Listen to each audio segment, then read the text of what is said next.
Thank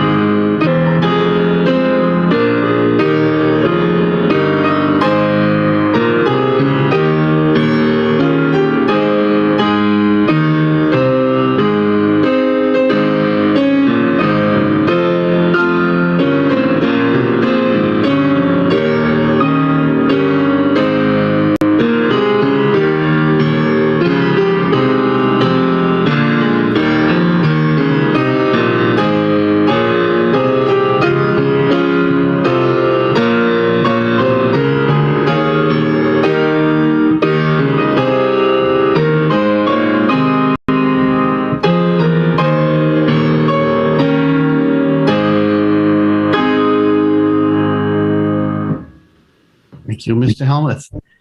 If any other town meeting members are accomplished at the piano and want to record a version of the Star Spangled Banner for us, you can go ahead and do that and email it to me, or email it up to Sean Keane at ACMi, and we'll put you in the rotation. So is this the list that we had from the other night restarted? So we had,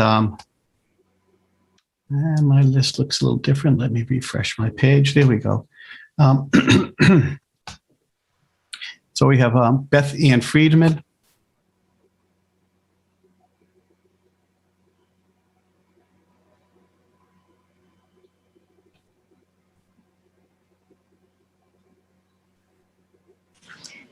Hi, Mr. Moderator.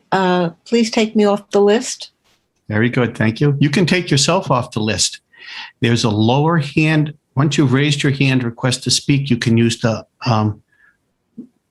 decline rest to speak, or it says something like that. It's the same button. It'll take you off the list yourself. Thank you. Okay, thank you. Matthew Reck.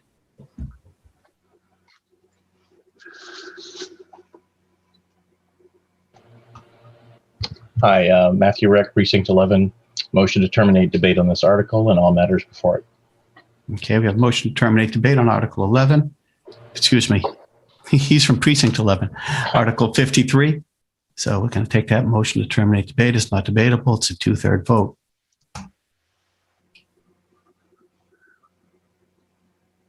So she can open it up. Town meeting members, you can go back to the portal. Ms. Wayman, did we get the chat, the text vote thing figured out? Okay. So go ahead, go back to the participate page. It should refresh for you. If you wish to terminate debate, click yes, 1, cast your vote. If you want to continue debating, click no. If you can't use the portal, go ahead and use the chat feature in Zoom. Just yes or no is all you really have to chat in there. And if neither of those work, go ahead and text it to that same number, 617-575-9266. If all else fails, call Ms. Brazil, 781-316-3071.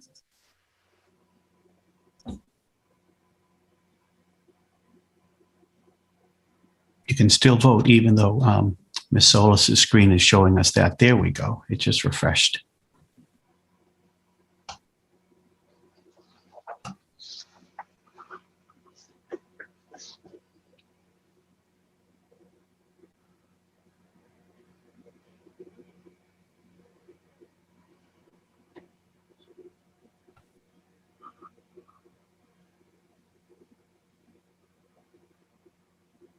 So if you have any issues with voting, please use the chat or the text.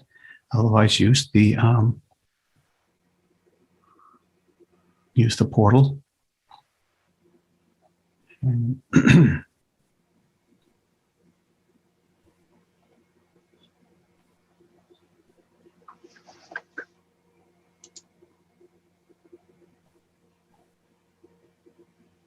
we all set with the, yep, we just got the thumbs up. We can close voting.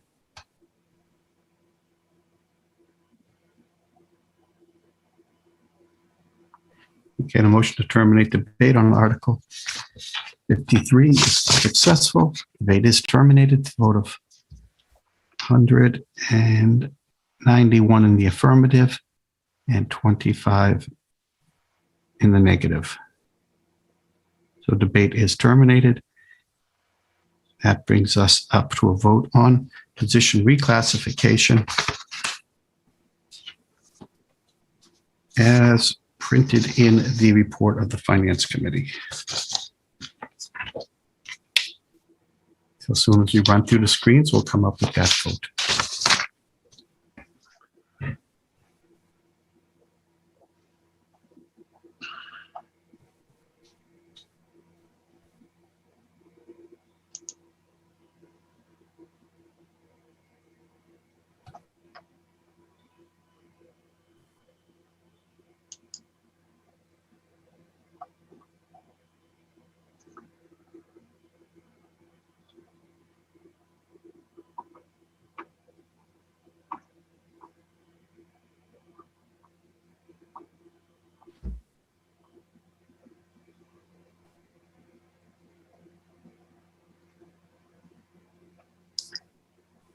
Okay, if everyone gets ready to vote, as soon as your page refreshes, you'll be able to vote.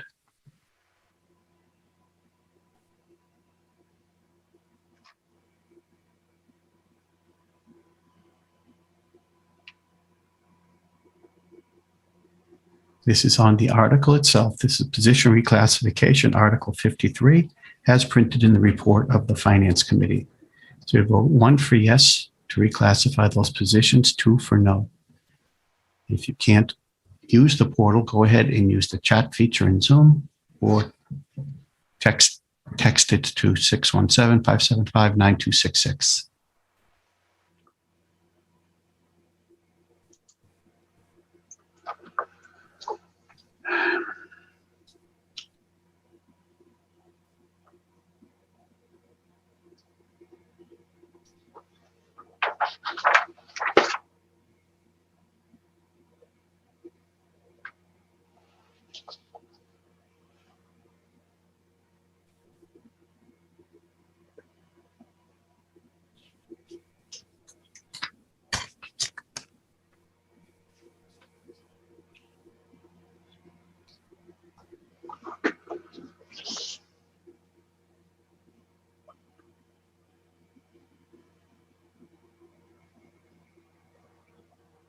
Okay, we can close. Oh, we got 1 second left. We got the thumbs up on the text and chatted votes. We can close voting. And it's a vote of 213 in the affirmative, 8 in the negative. It's a vote, and I so declare it. That closes Article 53. Mr. Moderator, Yes, sir. Charles Foskett, Precinct 8. I move that Article 45 be removed from the table. Very Second. good. We have a motion to remove Article 45 from the table. That is the article that we said was going to be postponed to a time and date certain, which was today. So if anyone objects, please use the raise hand feature on the Zoom. Seeing none, I'll declare it a unanimous vote. 45 is now before us. Let's see, give me half a second to get ready. 45.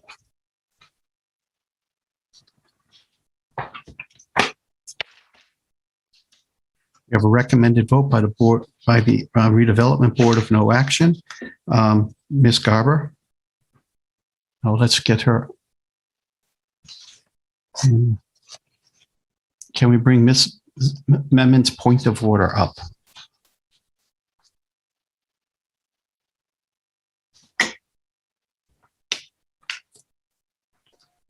Thank you, Mr. Moderator. Precinct 21 Zarina Memon.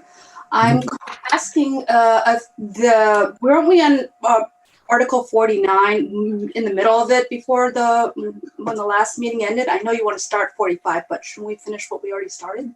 We just did. We were in 53. I thought the sky things were not voted on. 49 was voted on, 176 in the affirmative, 41 in the negative. Okay, my mistake. Thank you. Okay, thank you. So Judith Garber is going to present her motion, I believe. Ms. Garber?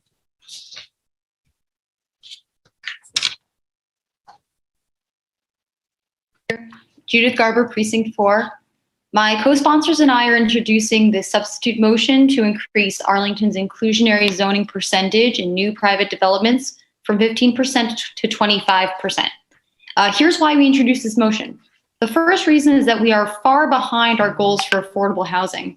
The goal for Massachusetts communities is to have 10% of housing be designated affordable. Arlington is at just 5.7%.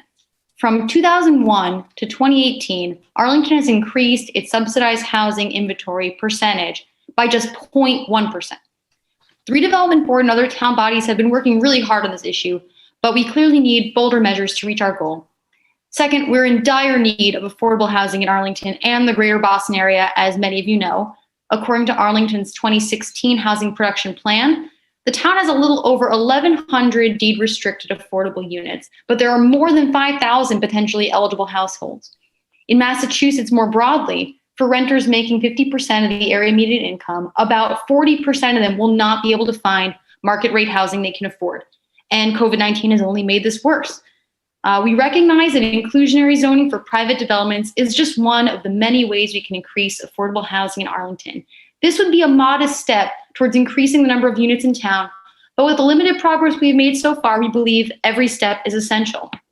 One of the most common concerns we've heard about this article is that it will reduce incentives for new development, leading to fewer affordable units in general. However, in neighboring communities like Cambridge, their production of new housing continued to increase years after they raised their inclusionary zoning earmark. Arlington, of course, is not Cambridge, but it is a hot market, and we've seen proposed projects like the building near the Capitol Theater come to the ARB with nearly 25% affordable units proposed. So this is not a wildly unrealistic threshold. We believe that the ARB and others who have posed this concern are coming from a place of sincerity and want as much as we do to increase affordable housing. However, the way that we see it is that we should not limit essential policies to ones that are acceptable to developers. Advocates for a higher minimum wage aren't fighting for a $15 minimum wage because that's what corporations want. It's because that is an essential living wage. We know there have been a few other attempts to amend the inclusionary zoning percentage in recent years. We've purposely kept this article simple to value affordable housing by taking this small step and increasing the percent of affordable units in new developments. And with that, I will hand it off to Laura Kiesel, my co-sponsor, to bring up some other important points.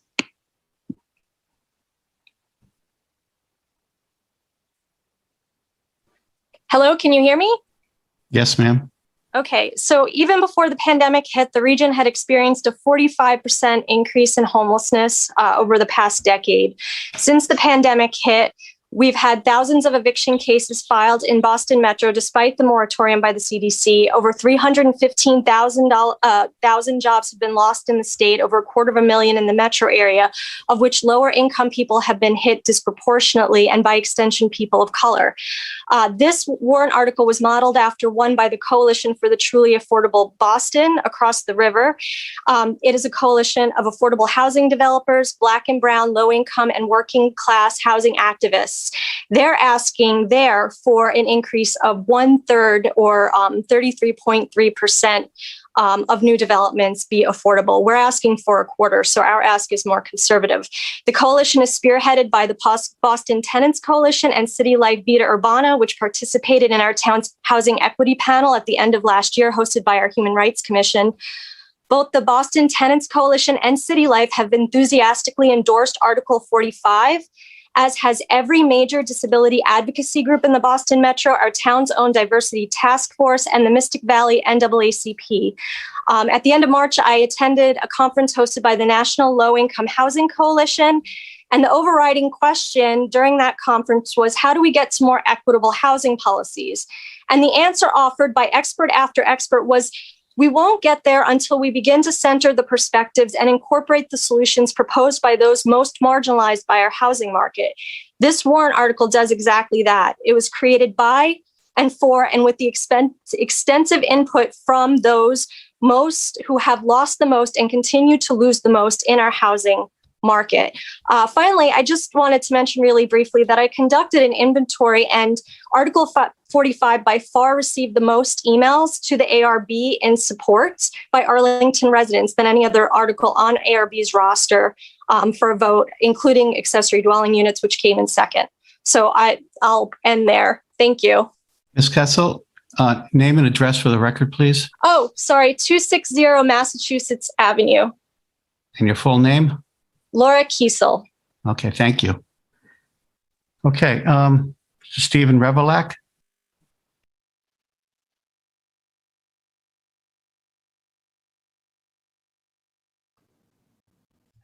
Thank you, Mr. Moderator. Steve Revelak, Precinct 1. I'm incredibly sympathetic to the proponents of this article.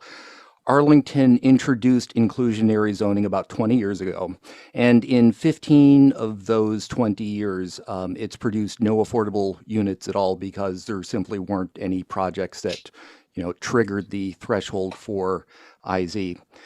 So I'm kind of intrigued about the way this article might interact with Chapter 40B. I mean, if Article 45 were to be adopted, then both 40B and our zoning bylaw would require 25% affordable units.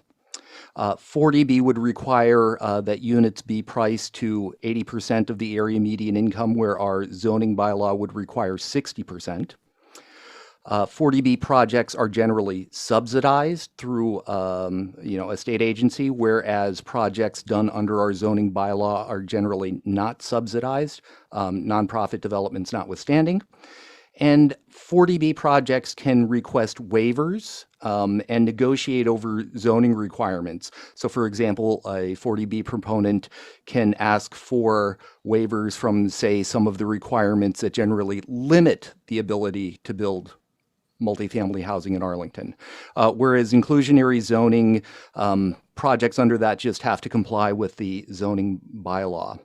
So to me, one of the questions behind this article is really whether we want to keep future multifamily housing development under our zoning or steer it towards, the 40B route and just, negotiate project by project. And I mean, to me, this would seem to make 40B attractive. And my first question, Mr. Moderator, is if Article 45 were to pass, is it likely to, encourage more projects to take the 40B route? I'm going to call Eugene Benson who's going to be speaking for the ARB on this.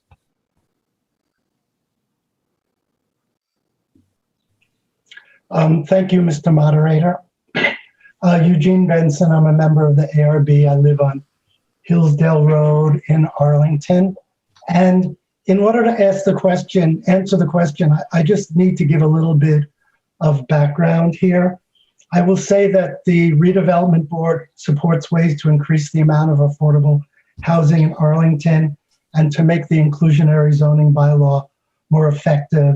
And we believe the proponents of this article are well intended. However, the ARB opposes the substitute motion because it would not increase the amount of affordable housing in town, but instead would inhibit any new inclusionary zoning units being built unless you get up to a project that's large enough that a developer has incentives to go into the 40B realm. If town meeting members care about affordable housing and getting more affordable housing in town, as I do, I urge them to vote no on the substitute motion. Okay. And here's why. Sorry, Mr. Benson, but I'm just asking if going back to yes or no, do you think if this article were to pass, would it tend to encourage more, would developers tend to go down the 40B route, assuming a project of suitable size, or would they stick with our inclusionary zoning? It's more likely that they would take the 40B route because there have been a number of studies done in some neighboring communities and by some experts outside the communities that has basically said 25% is not attainable. Okay, thank you, Mr. Benson. Of the 40B route. Sorry to cut you off, but my clock is running and I do have a few more questions. So that's a yes. Okay, so what's the select board's position once Arlington reaches these 40B safe harbor thresholds? Would the board oppose new projects by default, or would they be willing to consider them on their merits? Mr. DeCourcy, have you guys discussed that?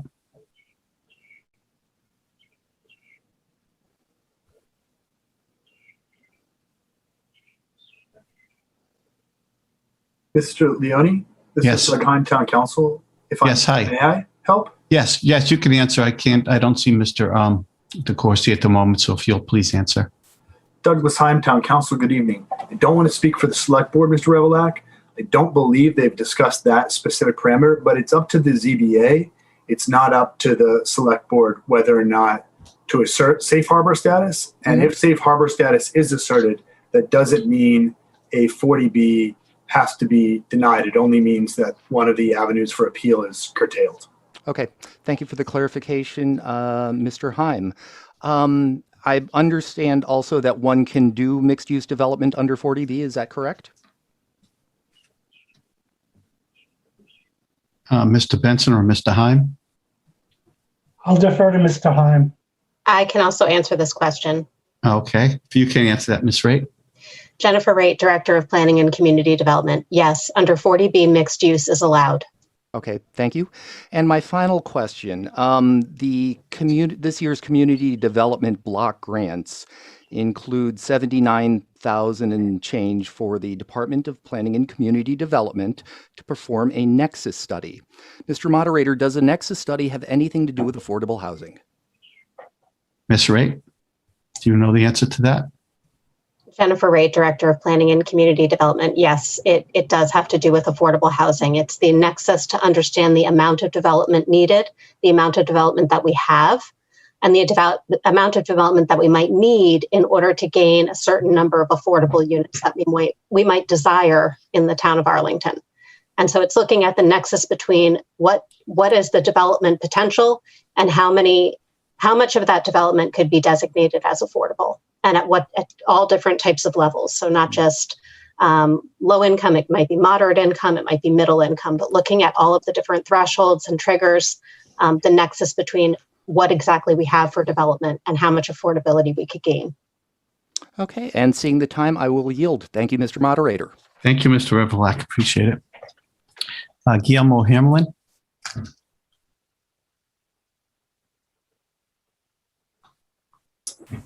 Thank you, Mr. Moderator. Guillermo Hamlin, Precinct 14. I'm not going to belabor this any further. I just want to make my view known that I think that it's a good idea to increase it a little, whether it's 20, 25. If we can go to 30, sure. I don't believe we will. I believe that when it comes to the matter at hand, windfall profits are going to follow regardless. I know the history of Arlington suggests that development is not like that of Cambridge or Somerville. However, I believe that this will allow us to get ahead of it so that when developers want to develop here and they look to build here, we have a united front understanding that our values when it comes to inclusionary zoning is higher than that of 15%. And it's higher than the one we currently have. And I hope that we vote in the affirmative for an increased inclusionary zoning rate. And with that, I yield back my time and I ask that we vote affirmatively for this matter. Thank you. Thank you. Thank you. I've noticed a lot of folks are saying they yield back their time, but that's not necessary in town meeting. We just end our speech. But thank you all. Frank Ciano.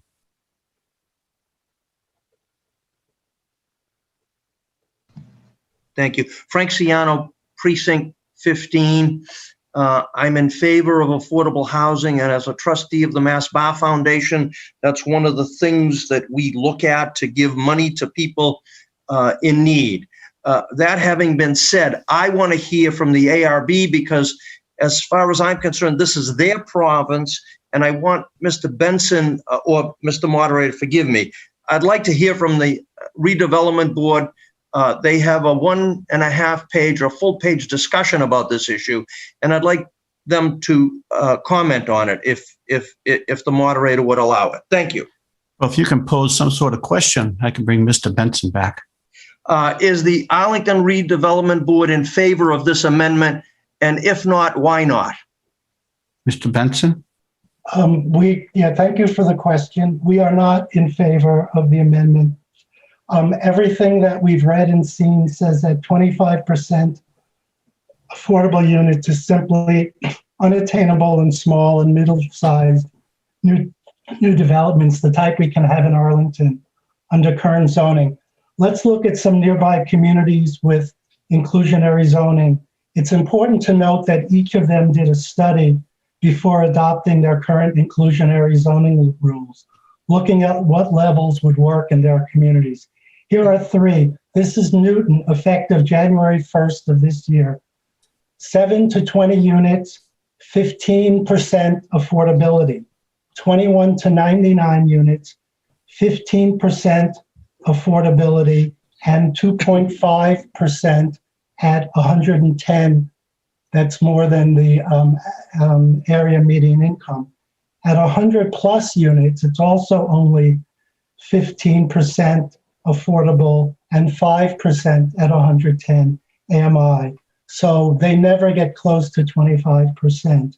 They did a study a few years ago, and their study basically told them that if they went up to 25%, they wouldn't get the affordable units built because the developers would not be able to do it. Somerville, which was effective in 2016, 8 to 17 units, 17.5% affordable, and 18 plus units, 20% affordable. Somerville also had a study done, and they also had a report done by a consultant after that, and they were thinking of going higher than 20%, and they didn't because the conclusion of their report was that it would inhibit their inclusionary zoning bylaw from working. Cambridge, effective 2017, for 10 plus units, 20% of the residential floor area for low and moderate income, which is 50 to 80% AMI. So these are three communities nearby.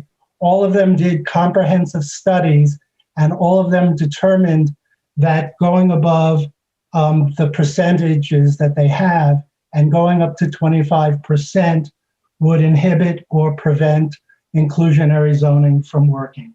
I'll also point out that Newton starts at 7 units, Somerville starts at 8, and Cambridge starts at 10. We start at 6, which makes it even more difficult for developers to put in inclusionary zoning units in lower projects.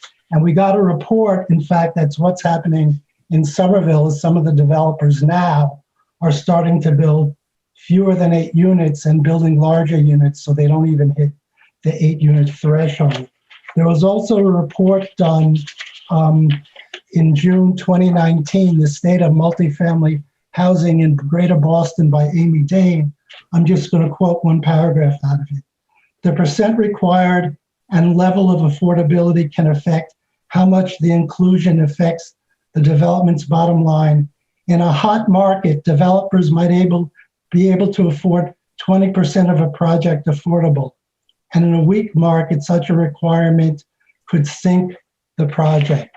We also had comments made by people who work on bringing in affordable housing, telling us 25% would be a mistake for Arlington.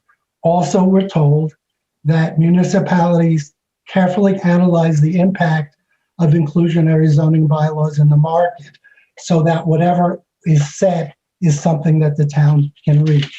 We think that we've done our due diligence in determining that this would be a big mistake for the town. We have asked the proponents and asked them to provide any information that could justify 25% working in Arlington, and we didn't get any.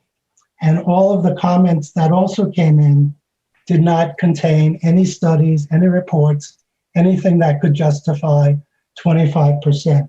What the redevelopment board, what the Community Planning and Development Department is doing is a housing production plan update. And as part of that plan, the intention is to look at how to make the inclusionary zoning bylaw more effective. If we can raise the percentage, what percentage should work? And the goal is to come back to town meeting in a year with the results of that, and hopefully with a proposal to make the inclusionary zoning bylaw more effective. We think that the substitute motion is going in the wrong direction. Thank you for the question.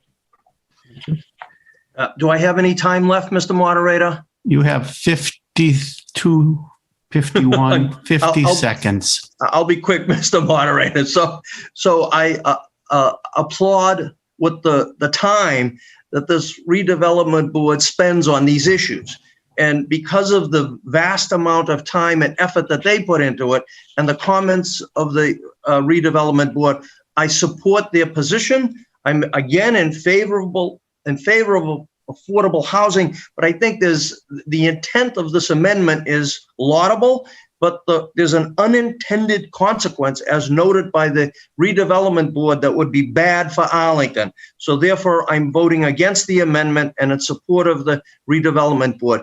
Thank you, Mr. Moderator. Thank you, Mr. Ciano. Elizabeth Carlton Geisen.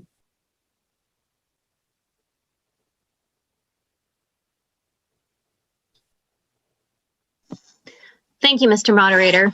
Elizabeth Carlton Geisen from Precinct 7. I am curious, looking at the numbers of how many units have been built since we first started inclusionary zoning in 2001, at how many development projects on average are happening in a year, or, kind of just some numbers from the past couple of years that meet the 6-unit threshold. And in addition, how many, kind of what size are they? How many are 10? How many are 20? How many are 30?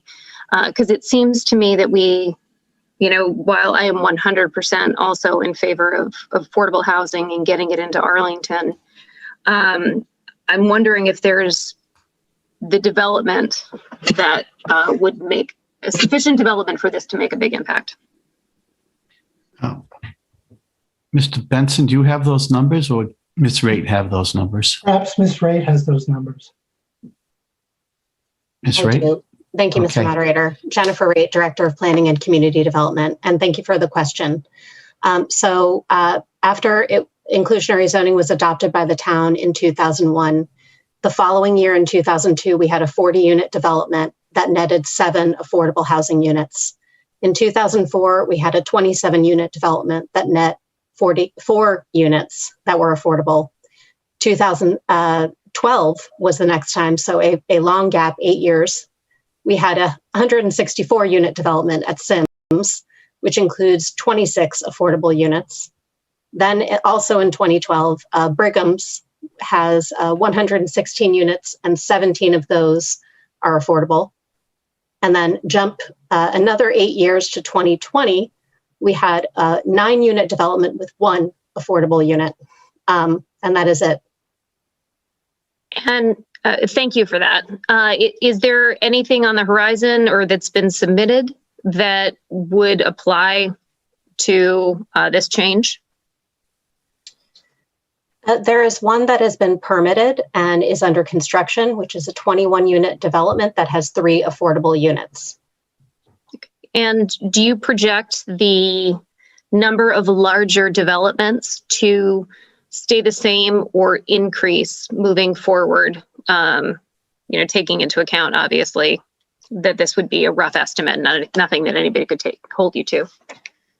I would imagine that it would be relatively the same. And that there would not be larger developments that would net more affordable housing units. Okay. Thank you. And thank you, Mr. Moderator. Thank you. Okay. Christopher Moore.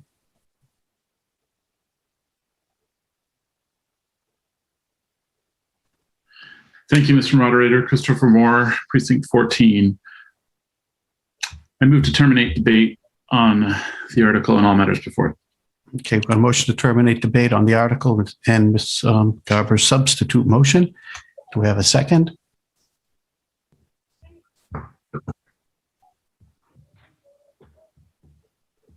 Yes, it's been seconded. So we'll make up a terminate debate.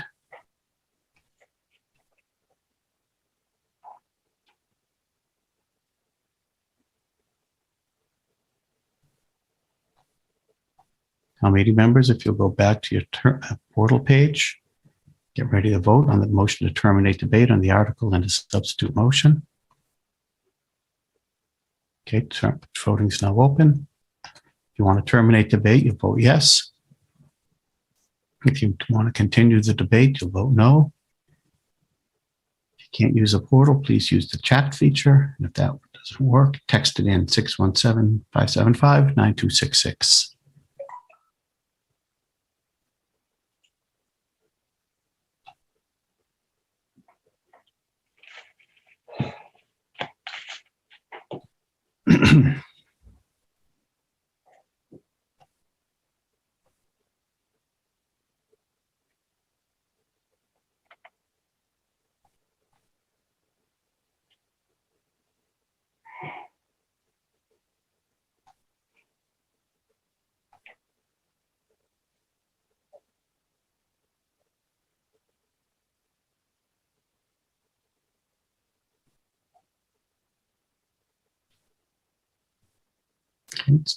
Voting on the termination of debate on Article 45.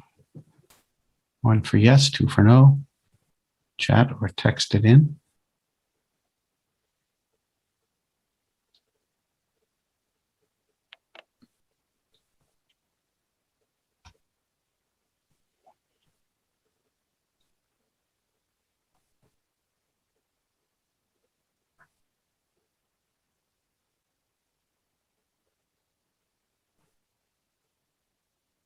Okay, doke.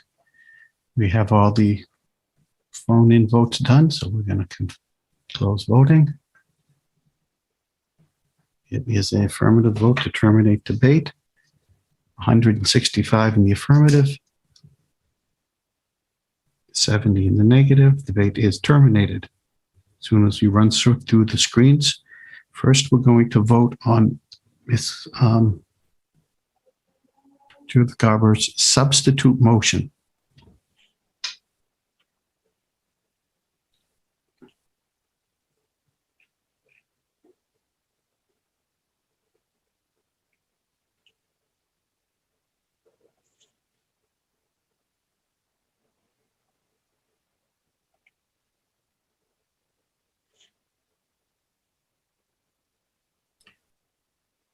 Okay, if you want to substitute the motion of Ms. Garber for the no action vote of the ARB, you will vote yes. If you do not want to substitute this, you'll vote no.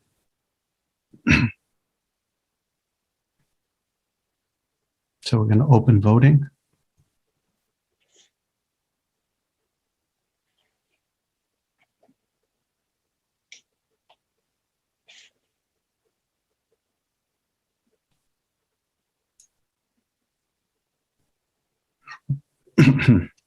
On open voting, Gabby.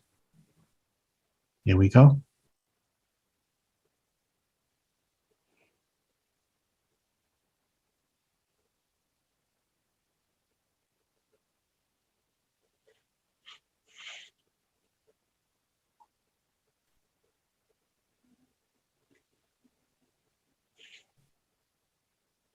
Okay, if you want the substitute motion, you'll vote yes. If you do not want the substitute motion, you'll vote no.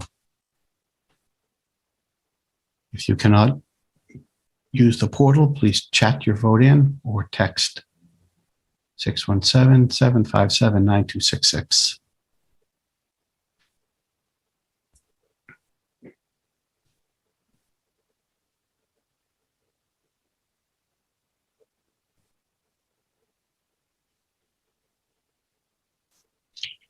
If all else fails, call Ms. Brazil, 781-316-3071.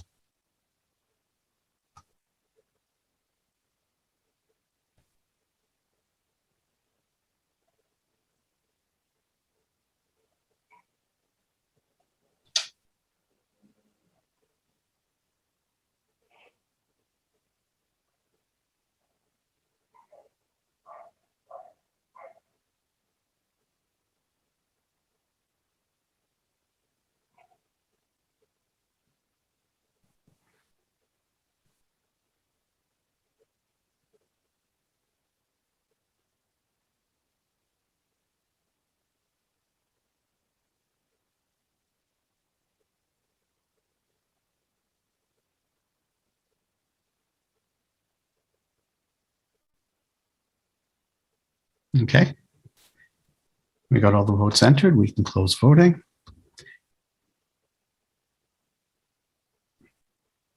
And Ms. Garber's motion is defeated, a vote of 71 in the affirmative, 164 in the negative. So it is, substitute motion is defeated. After we run through the screens, we're going to take a vote on Article 45, the recommended vote of the ARB for no action.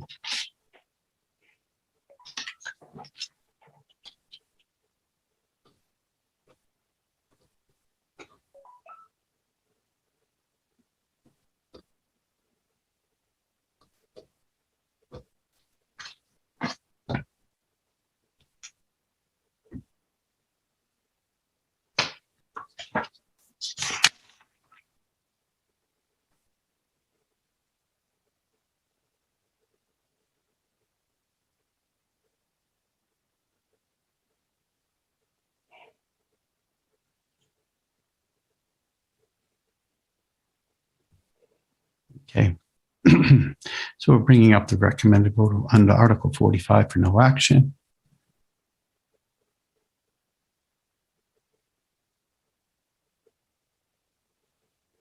So maybe if we all take our time to migrate back 1 through 7, then 8 through 15,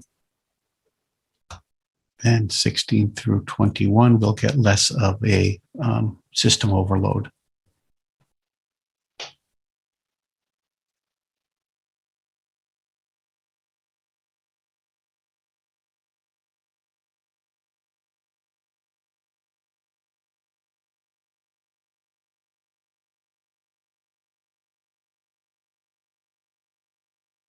Oh, too many tried at once.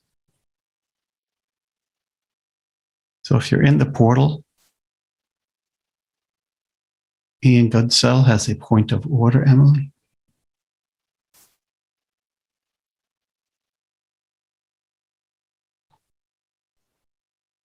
Hi, Mr. Moderator, Ian Goodsell from Precinct 11. I was just wondering, could you please tell us that a no vote on this would mean that, seeing as the board recommended no action, and a yes vote would confirm that. Could you please just describe what a no vote would mean? If we voted no action, it would mean that the article is not disposed of, and we'd have to keep coming back and voting until we passed it. Understood. Okay, thank you, Mr. Moderator. Thank you.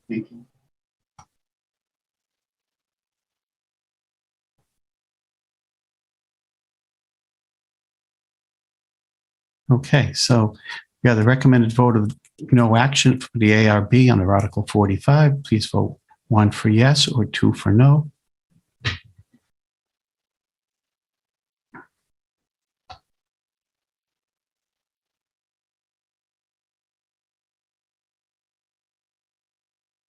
If that doesn't work, please use the chat feature or text 617-575-9266.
Do we have all the votes ended? We have a lot of chatted in and texted votes, so it's going to leave it open for a little while.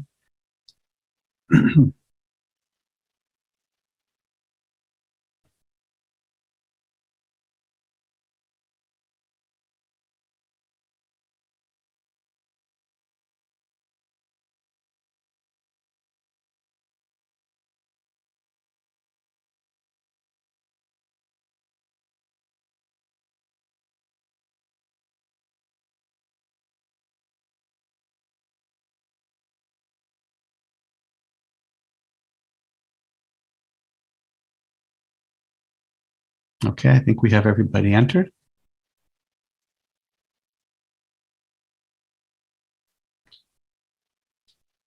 So we have a vote of 195 to 41 for a recommended vote of no action, and that closes the article. It's a vote, and I so declare it. We'll run through the screens.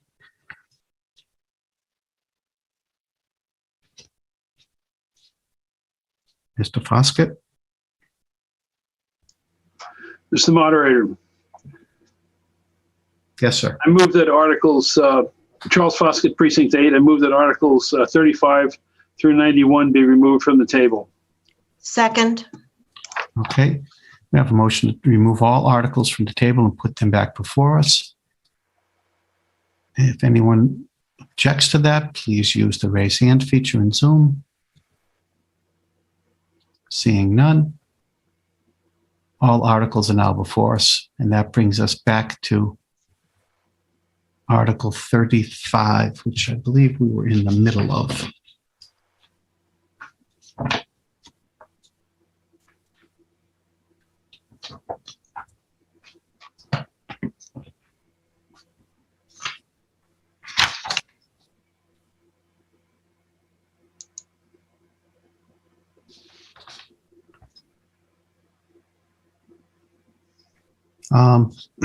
Let's get, as soon as we get Article 35 back up.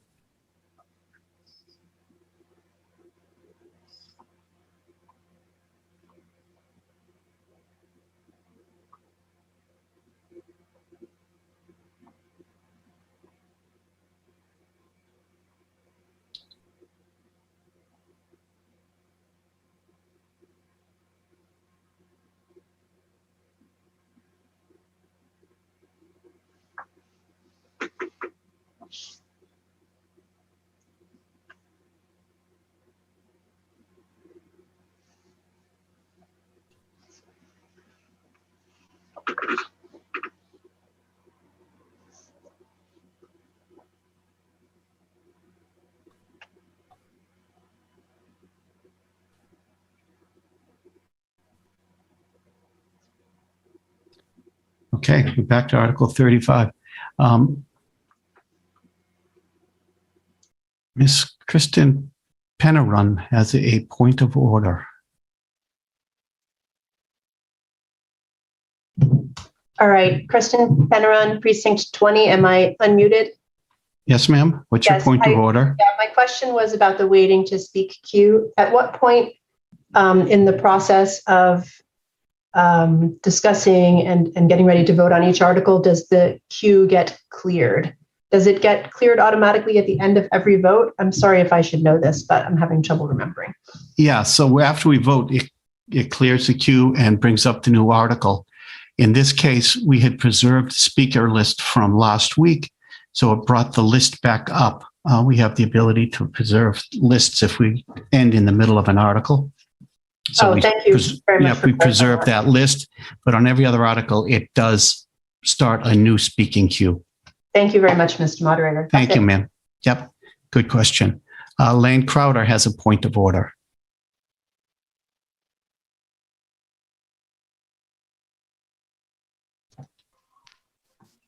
Yes, hello? Yes, ma'am. What's your point of order, Ms. Crowder? Elaine Crowder, Precinct 19.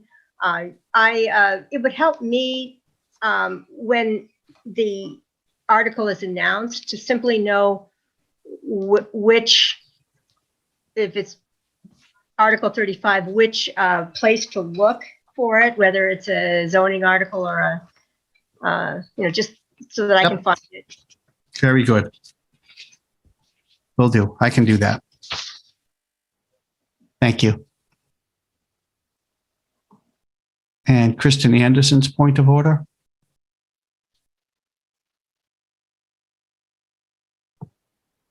Yes, thank you, Mr. Moderator. Some new information has come to my attention via the Arlington Commission for Arts and Culture, which affects my amendment to Article 35. Town meeting required some legal clarification from town council. And you want town council to give that clarification? Yeah, I'm not quite sure what the process is here, so that's why I raised the point of order. Okay. I'll get Mr. Hahn to give a clarification when we start the debate. Okay, thank you very much. Okay.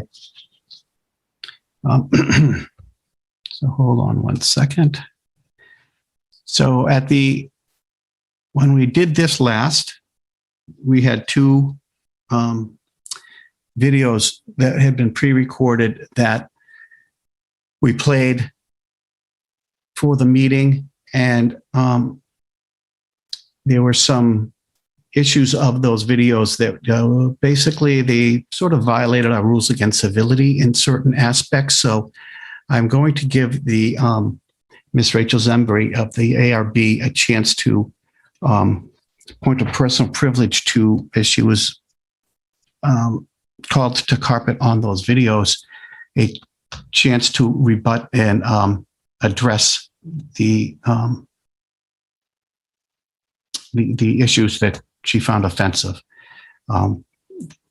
So that's one of the things. We do have rules against civility, an oath against civility that we all took. And I found that those videos did violate that to an extent. So Ms. Zembry? Thank you, Mr. Moderator. If you could pull up the slide presentation. Thank you very much. Thank you. Rachel Zembry, Chair of the Redevelopment Board. As a follow-up to several of the false claims made by the article opponents immediately following the introduction of the article, the Redevelopment Board would like to clarify any misconceptions that may exist regarding the development of the content of Article 35. Next slide. Included in the claims were the characterization of the Redevelopment Board, the Zoning Bylaw Working Group, and the Department of Planning and Community Development as sneaky and underhanded, that the article will convert the industrial zone into a residential zone, and that Arlington has a serious fiscal imbalance that will be made worse by Article 35, not better. I'd like to present facts that will dispel these notions. Next slide. During the presentations, the character of the dedicated members of our town who volunteer their time and expertise on the ARB, the Zoning Bylaw Working Group, and all those involved in the development of the Industrial Zoning District recommendations and zoning article was described as sneaky and underhanded. This is patently untrue, insulting, and unconstructive in the civil discourse we engage in at town meeting. Next slide. Let me illustrate for you the lengthy process that was undertaken by the Planning Department, the town's consultant, the Zoning Bylaw Working Group, the ARB, and the public in discussing the inclusion of any type of residential use and many other topics relative to the Industrial Zoning District, beginning in November 2019 and concluding in March of 2021. Next slide. I'd like to illustrate that the discussion around the topic of inclusion of some form of residential began in December of 2019 at the first meeting of the Zoning Bylaw Working Group, not in October of 2020 as was asserted. Next slide. Pros and cons of residential components of mixed use were discussed throughout the process. They were not included in the preliminary recommendations provided for comment in October of 2020. Next slide. However, members of the Zoning Bylaw Working Group on October 7th, 2020 expressed differing views about the proposal without a pro forma and whether residential mixed use should be explored further. Next slide. Members of the Zoning Bylaw Working Group discussed residential mixed use again in their November meeting, specifically the way that the consultant was recommending including a provision for limited residential in their draft zoning amendment. Next slide. Following these discussions, the consultant performed a pro forma analysis specifically for a mixed use scenario, including residential, to evaluate the range of possibilities at the ARB's request. This was not hidden, nor was it a surprise, as it had been discussed at this point for a full year. Next slide. The consultant discussed limited residential mixed use and the importance of principal industrial use of any building in December as one of their primary recommendations. The ARB also discussed and debated the limits on residential use during the consultant's presentation. Next slide. The Zoning Bylaw Working Group discussed the consultant's recommendations once again in January before the final recommendations were presented again to the ARB. Next slide. So what does this all illustrate? Members of the Zoning Bylaw Working Group, the Department of Planning and Community Development, and the ARB discussed limited residential use as an element of Article 35 for a full year. Most agreed and some did not. Vote against it if you do not like it, but it was not sneaky, hidden, or a surprise. Next slide. The opponents of the article also claim that the industrial zone will be consumed by residential. Next slide. Not only is this type of residential limited in scale by being equal or less than the size of industrial use in any building, it is also limited by the following three conditions related to artist live workspace through the Arlington Commission for Arts and Culture and the ARB or ZBA. Next slide. Finally, there were claims about Arlington's fiscal imbalance relative to our neighbors and another set of industrial parcels for redevelopment in Alewife. Next slide. Let me be clear. Arlington's commercial and industrial tax revenue is not an outlier. Take a look at the far right column, which compares our commercial and industrial tax revenue to our abutting towns. Next slide. So why does Alewife have superior rent pricing? Let me count the ways. Alewife is many times the size of Arlington's industrial zone with significantly larger parcels. It is supported by larger, denser housing than Arlington can sustain. It contains its own T and bus stations and allows for commercial, residential, and mixed-use development. Next slide. This is a zoning map of the large parcels in Alewife where taller, denser properties are permitted and mixed use is encouraged and incentivized. Next slide. This map illustrates the intermingling between commercial, residential, industrial, and mixed-use developments on these large parcels within the vicinity of the Alewife T station. Next slide. Compare that with the distributed industrial zones within Arlington, divided by ownership with varying degrees of transportation access. And I think you can agree that there is no direct correlation between Alewife's industrial district and that of Arlington. Next slide. In conclusion, and in the spirit of constructive civil discourse, let me point out where we do agree with those who previously presented opposing viewpoints. The ARB wants to foster industrial redevelopment and industrial commercial tax growth. No significant development in 30 years is how we arrived at our current tax rate. Property owners, not the town, will decide what will go there. Without more flexible and attractive options, owners pursue alternatives like Chapter 40B housing. And finally, the industrial zone should be primarily industrial. But our options are underutilized industrial without the proposed zoning changes or incentivized industrial with the zoning changes proposed. I thank you for allowing me the time to clear up any confusion and misconceptions. Thank you, Ms. Sunbury. Peter Gast.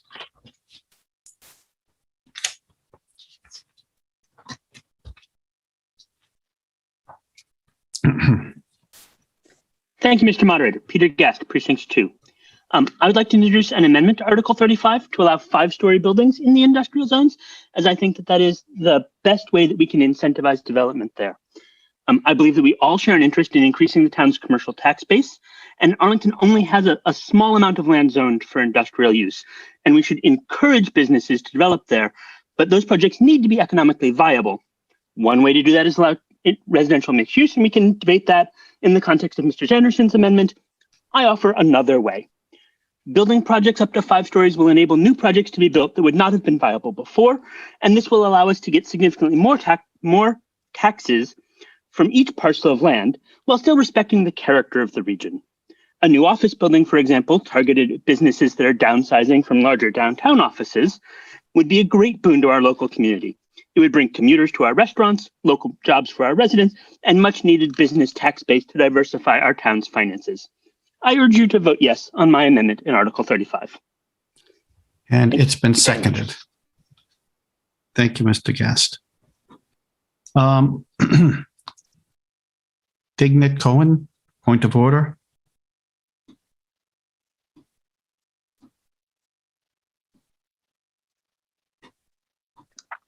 Thank you, moderator. My name is Dganit Cohen, Precinct 19. I'm not sure if it's a point of order. So if it's not, please cut me out. In the presentation of Ms. Zamberi, the slides at the end of the footnote was the name of a company called RKG Harriman. I was just wondering, who is RKG Harriman, who prepared some of the slides on behalf of the ARB? I wanted to know whose position are those? RKG Harriman is the hired consultant for the ARB and the planning department. Thank you very much. Thank you. Okay, Joanne Preston.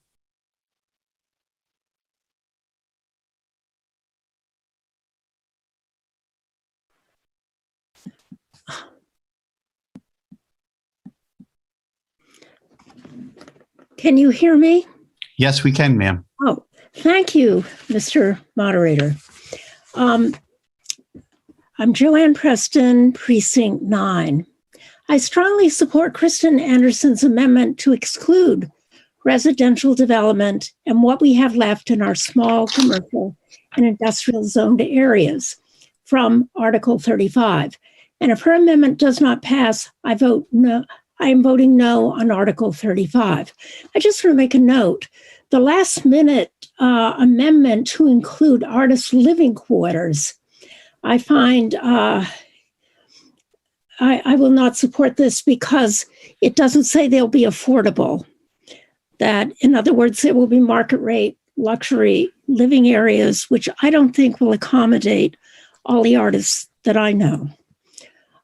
Why would I vote no on Article 35? Arlington is in great need of more industrial and commercial development, and it needs all of its remaining zoned space to fulfill this need. I've heard earlier the argument that developers cannot afford to build commercial industrial structures without residential. Then why can they do it so successfully in all the surrounding communities like Waltham, Cambridge, and Lexington? I don't think this is true.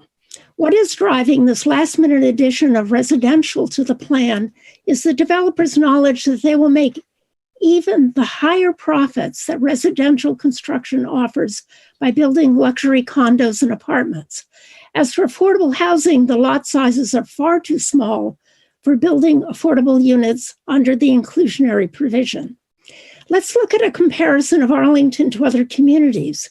Why Arlington residential properties taxes furnish 95% of the total tax revenue, but it's not true of surrounding towns and cities that have more industrial commercial development, such as Cambridge, Waltham, and Everett, where homeowners pay less than half of the tax revenue because of commercial and industrial development.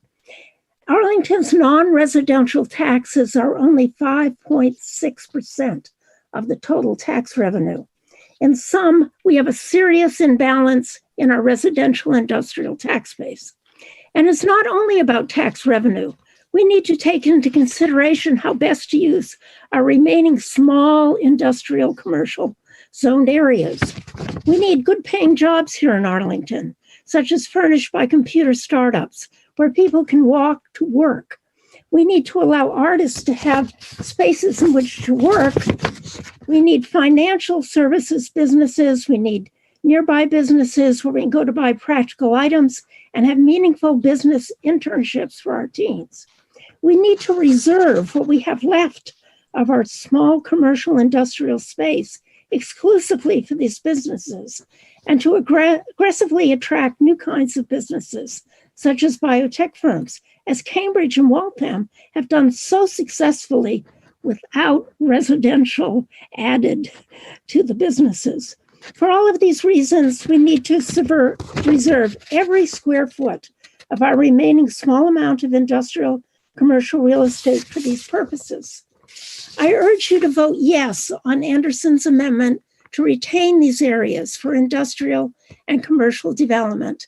And if it does not receive a majority vote, vote no on Article 35.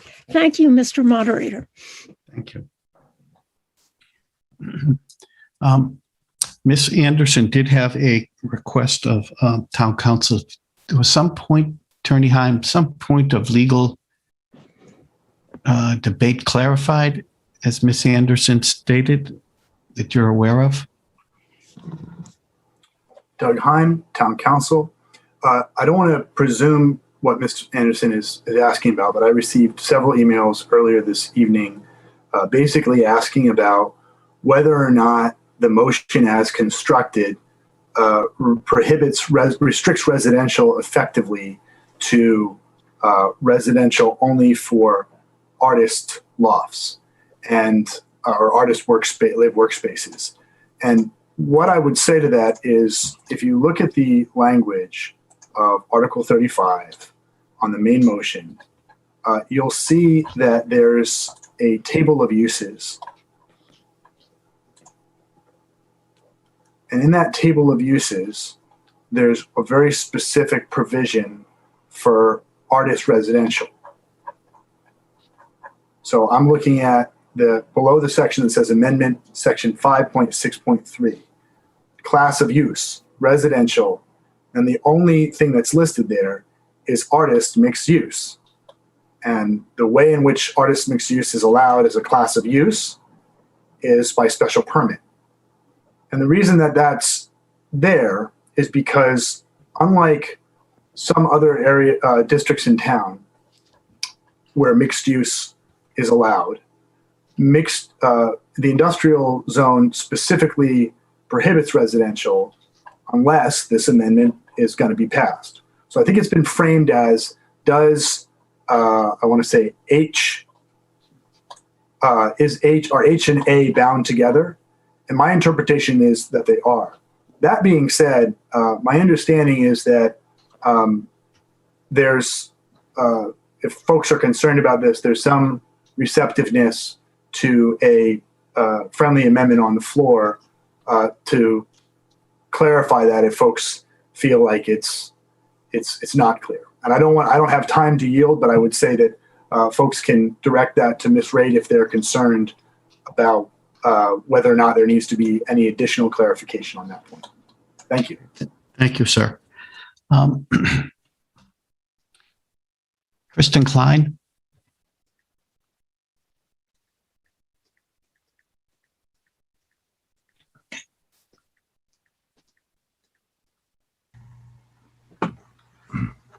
Good evening, Mr. Moderator. Christian Klein, Precinct 10, and a member of the Zoning Bylaw Working Group. It has been claimed in front of, I apologize, per your request, I wrote down my comments and then almost all of them have been said before, so I'm going to try to paraphrase. Okay. The Zoning Bylaw Working Group is a subcommittee of the Master Plan Implementation Committee whose charge is to implement the master plan endorsed by town meeting in 2015. The group worked with the Department of Planning and Community Development and an outside consultant on the industrial district study. The call for the study to propose possible amendments to the existing zoning bylaw was included in the master plan. Quoting from the economic development recommendations on page 105 of the master plan, the industrial district zoning, amend the zoning bylaw by updating the industrial district to adapt to current market needs. There were 4 listed changes to the industrial districts that were recommended for consideration. Remove minimum floor area requirements to support smaller industrial operations, allow restaurants to support businesses, allow small retail by right or special permit, and 4, I quote, allow residences to be built in the industrial districts by special permit as part of mixed-use developments where associated commercial/industrial space comprises a majority of usable space. This is particularly helpful in spurring development of live-work studios for artists and creative professionals in visual, graphic, and performing arts and associated trades, unquote. This recommendation was made 4.5 years before the consultant was hired to assist in the review of the industrial districts. Their first report to the group in December of 2019, their economic analysis included those same bullet points. To claim this was an unfair last-minute surprise is unwarranted and is a misrepresentation of the process. But why is there so little development in the industrial districts? Why can't we just make industrial development happen? The residents want more industrial real estate taxes paid, so why isn't it happening? The simple answer is that we, the residents, don't own the land in the industrial districts. Those who do own it don't want to pay higher taxes. Over time, they found a financial balance that works for them. They have little or no incentive to change. But don't those landowners see how much more money they could make attracting businesses from Alewife, Kendall, and South Station, or for that matter, Assembly, Sullivan, and Davis? What do these places have in common? They're MBTA subway stations. Many are also immediately adjacent to I-93 and Route 2. As previous presenters have noted, our industrial districts are in the Millbrook corridor. They're prone to flooding. They're far from convenient public transportation, far from the highway, and only accessible by secondary roadways through residential neighborhoods or from the bike path. Well, if the industrial property owners don't see the opportunity, we could do it for them. The town could buy the property from the owners in redevelopment, or take it by eminent domain. We think we know what to do with it. But do we really want to be in that business again? So what are we left with? We have no sticks and one carrot. The one thing that might get some owners to think creating new space is better than maintaining a parking lot. That's the potential of residential development. And to this end, Mr. Moderator, I do have a pair of questions.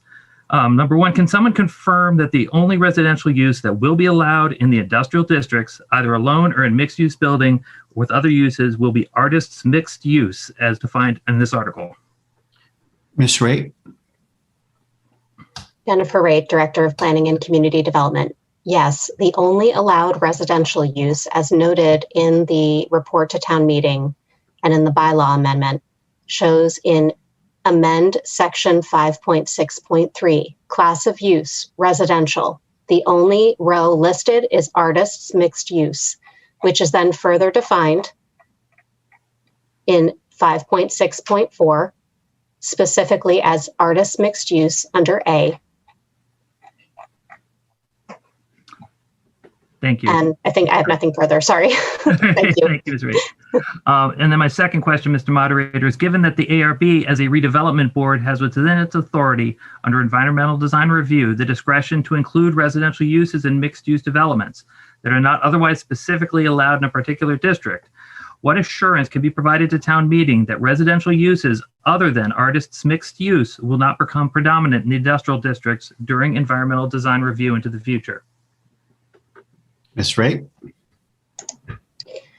Jennifer Raitt, Director of Planning and Community Development. I think it's very clear that in the amendment, and also as was also just described, as in some other districts, there's many different types of residential uses. In the industrial zone, currently no residential uses are allowed, except if this amendment passes. The only one is as defined by this bylaw amendment, which is artists mixed use, and is very clearly defined here, which states pretty straightforward, in a straightforward manner, artist mixed use is the use of all or a portion of a building for both habitation and artistic/creative production use, or a combination thereof.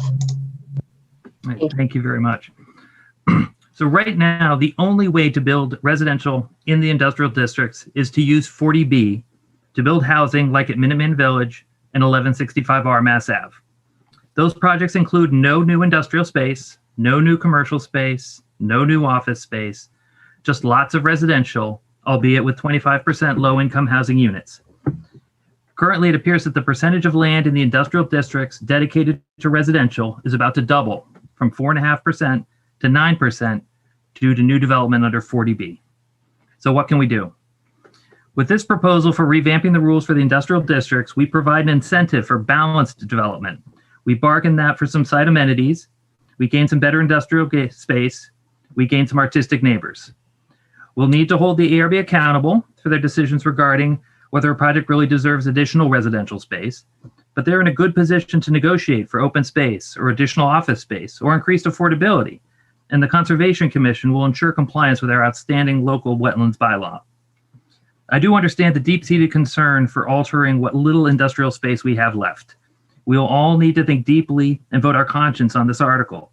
I do believe that this is the best path for new industrial development. I'm afraid anything else will just perpetuate the decades and decades of little or no industrial development in town. I encourage you to vote no on the amendment to disallow residential mixed use and to vote yes on the main motion. Thank you, Mr. Moderator. Thank you, Mr. Klein.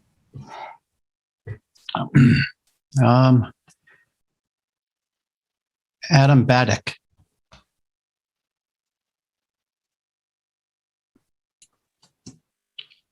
Good evening, Mr. Moderator. This is Adam Baddick in Precinct 5. I assume that you can hear me? Yes, sir. Thank you. I am one of the many people who submitted the question to Attorney Heim regarding Part H of Section 5.6.4 of this main motion. And I, like many people, was very confused by whether or not Part H was constrained by Part A. Reading through this, it seems like A through H are, 7, 8 different options for a use of that zone. So A would be a different use than H, and H would therefore not be constrained. But I would, of course, defer to the attorney's expertise on that, and that he believes it is constrained. I think whether or not it is constrained is going to really have impact on what can happen here and how people should vote. And I would like to find out what the process would be to submit an amendment to make the attorney's assertion clear, perhaps adding the the clause, if otherwise allowed by these bylaws, after the phrase residential uses in Part H. I don't know if we can do an amendment at the last second like this, or if we could table this and I'll submit it in writing for next week. I would defer to you on how you'd want to proceed with that if it's acceptable. The only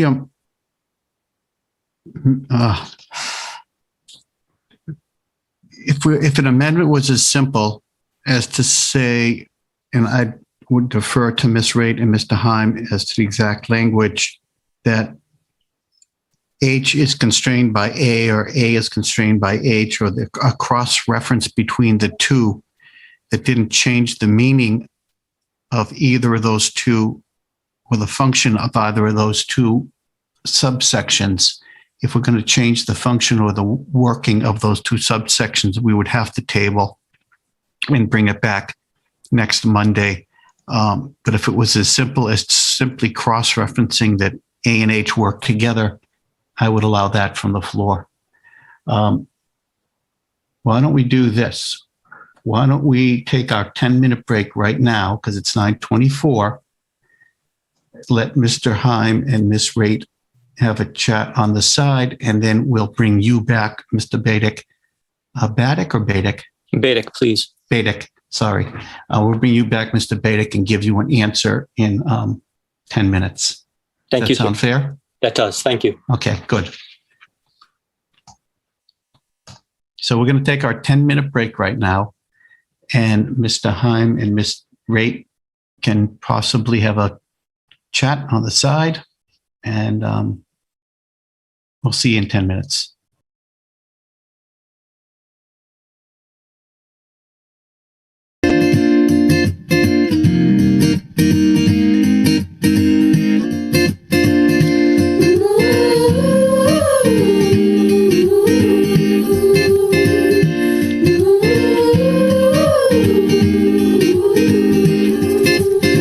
She was walking in the street, looked up and noticed he was nameless, he was homeless. She asked him his name and he told her what hers was. Gave her a story about life with a glint in his eye and a corner of a smile. One conversation, a simple moment, the things that change us if we notice when we look up. Sometimes they said I would never make it, but I was built to break the mold. The only dream that I've been chasing is my own. So I sing a song for the hustlers waiting at the bus stop, single mothers waiting on a truck to come, young teachers, student doctors, people on the front line, no, they don't get to run. This goes out to the underdog. Keep on keeping at what you love, and you'll find that someday soon enough you'll rise up, yeah.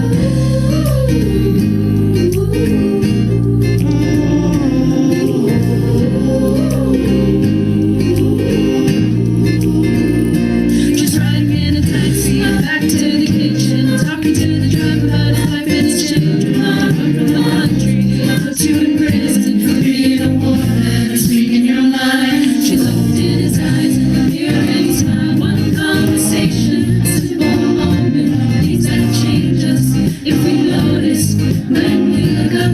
Sometimes they said I would never make it, but I was built to break the mold. The only dream that I've been chasing is my own.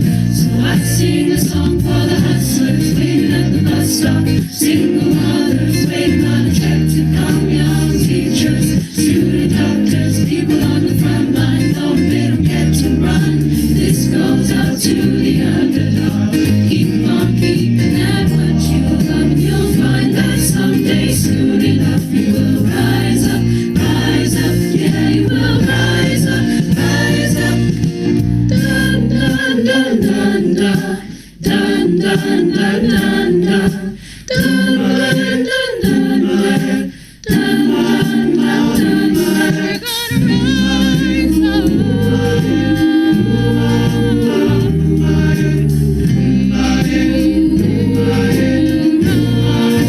I sing a song for the hustlers waiting at the bus stop, single mothers waiting on a check to come, young teachers, student doctors, people on the front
Here's your friendly announcer. I have serious news to pass on to everybody. What I'm about to say could mean the world's disaster, could change your joy and laughter into tears and pain. It's that love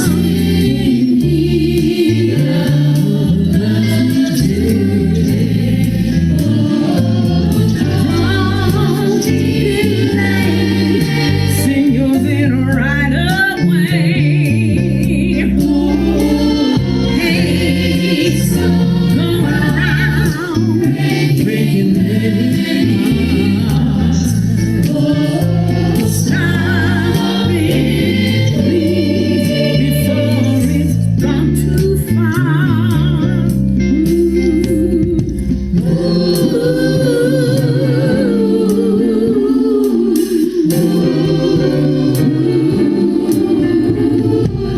Oh, yeah. The force of evil plans to make you its possession, and it will if we let it destroy everybody.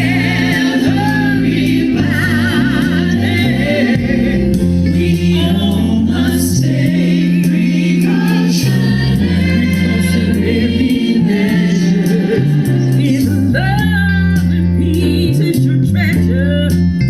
Let me hear it, I say, oh, that love in need of love today. Oh, don't delay, say you're there right away. Don't you know that hate all around, breaking young folks' hearts. Stop it, please, before it's gone too far. Oh, love, it's in need of love today. Come on, y'all. Don't you dare. No, don't you dare. No, don't you dare. Don't you dare delay. Hate is going around, breaking young folks' hearts. Please stop it, please stop it, please stop it, 'cause it's gone too far. Oh,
Hi, we're back.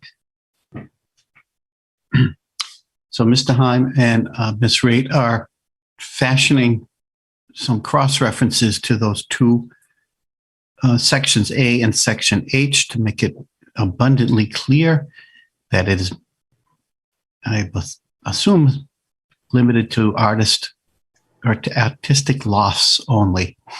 Well, they'll speak to that in a minute when they get to it. While they work on that, and when they get back, we'll bring Mr. Badic back. But in the meantime, we'll go on to someone else, but don't move the question because I'm not going to entertain a motion to terminate debate at this point. So let's talk to Betty Stone.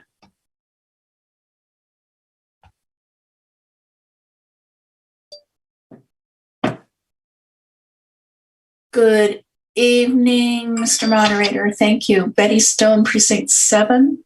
I would like to introduce an Arlington resident, Tom Davison, who would like to speak to Article 35. He is a commissioner for the Arlington Commission for Arts and Culture and a resident. Okay. He's an Arlington resident. He has a right to speak. Ms. Stone, could you please repeat the name of Thomas. Okay, thank you. Hi, good evening. Can you hear me? Yes, Mr. Davidson. Name and address, please, for the record. Thank you. Yes, it's Thomas Davison.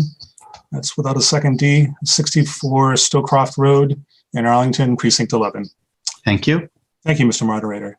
I'm a commissioner on the Arlington Commission for Arts and Culture, and I'd like to speak briefly in support of the artist mixed use provision in Article 35. Town meeting members should have received a letter today signed by myself and the fellow ACAC commissioners and other town residents. Our letter notes that the proposed amendment reflects clear recommendations for adjusting policy conditions, including zoning, as stated in the Arlington Arts and Culture Action Plan.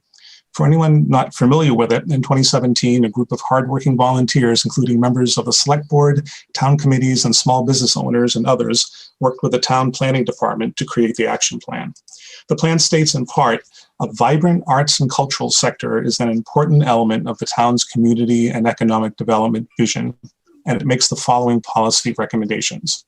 Review zoning pertaining to commercial and mixed use zoning districts, broaden definitions for arts and cultural uses, permit uses for artistic, creative production and manufacturing and artist live workspaces throughout town. Consider establishing artist live workspaces as a use category. Article 35 makes good on many of these recommendations, including amending the zoning bylaw to permit artist mixed use in industrial zones, as included in Section A564. Section 564 includes use conditions and restrictions, which we're waiting to hear a final decision on from Attorney Haim and Ms. Raitt. But the ACAC is directly involved in oversight of two of these conditions. Artist mixed use spaces in industrial zones can only be occupied by persons certified as artists via the ACAC's artist certification process and are designed in accordance with ACAC standards and guidelines for artist mixed use spaces. So the certification process will ensure that only persons who are working artists can apply and or occupy these units.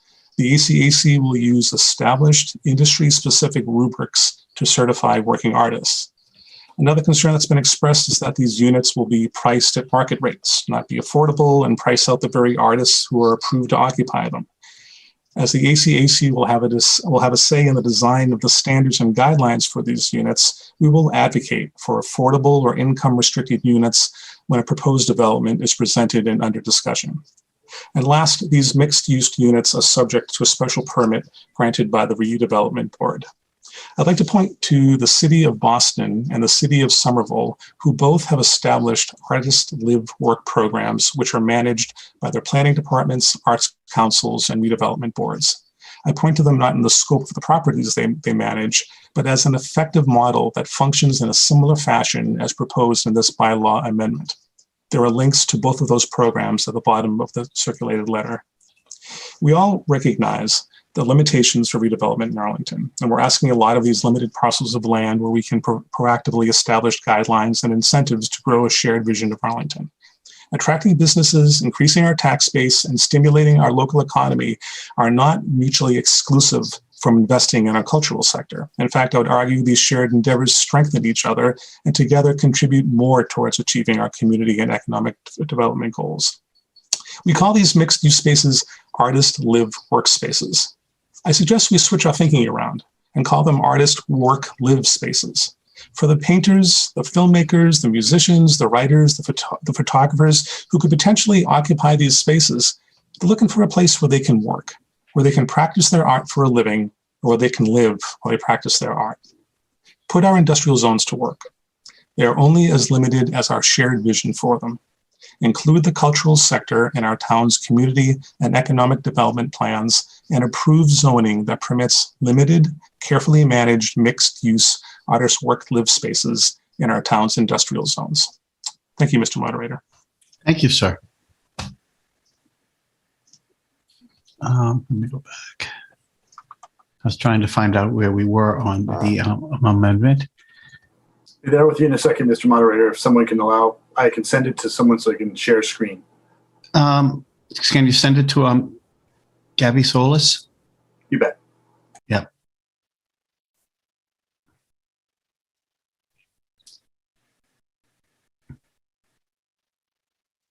Let's bring Mr. Badic back. Mr. Koch has a point of order.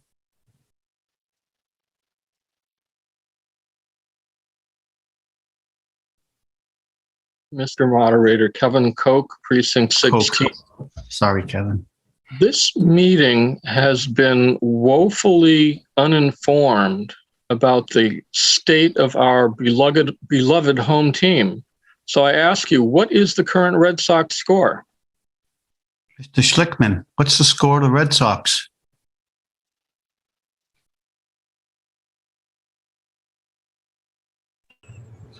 Boston 6, Toronto 1, bottom of the 6th inning.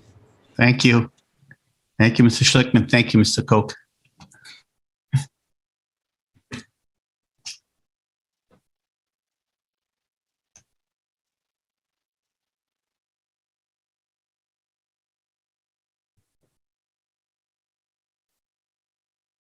Again, Mr. Badic.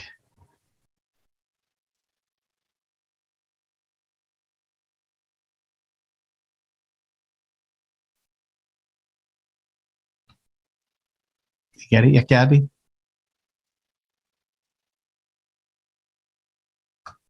Okay, we're still waiting on it. Mr. Badic, do you have anything further to say if they tie those two sections together to your, as was detailed by Mr. Heim? Adam Badic, Precinct 5. No, I just want to make sure that we get this clear, whether it's linked or if it's not linked. If it's linked, I would support the original motion, and I don't think I would support the amendments. If they're not linked, I think I would support the amendments. So I want to get that clarification. Yes, I think that's what they're working to do, is to prove to our satisfaction that they are linked. Then I have nothing further. Thank you. Okay, thank you, sir. Yes, sir. I'm sorry, this is Doug Heim. I appreciate that I did not have the privilege of being recognized by town meeting unless you say so. So I'm going to recognize you right now, sir. Thank you, sir. So one of the things that I want to highlight, I've transmitted the motion over to Ms. Solis and as well as to Mr. Leone and Ms. Brazil, or the amendment, if you will, is that it's difficult because normally at town meeting, we would have the motion language in front of everyone. And I recognize that we don't sort of have that same ability. But I want to just highlight one thing that maybe wasn't clear the first time around. The reason, in my point of view, that artist mixed use is the specific limitation, even as it's already written, is when you're looking at that table, the class of use that says this is what's allowed: artist mixed use, vertical farming, self-service storage facility. If folks can try to find their way, if they have means of doing it, to amendment section 5.6.3, it's saying that artist mixed use is what's allowed for residential. It's really the table that's most informative for me in my review, because, as an analogy, it says vertical farming, but it doesn't necessarily spell out, vertical farming as tied to some other provision of section 5.6.4. It's the same thing with artist mixed use. The reason I think that there's a little bit of anxiety and confusion is because the note at the bottom is how we had previously basically restricted residential uses in mixed use in industrial zones.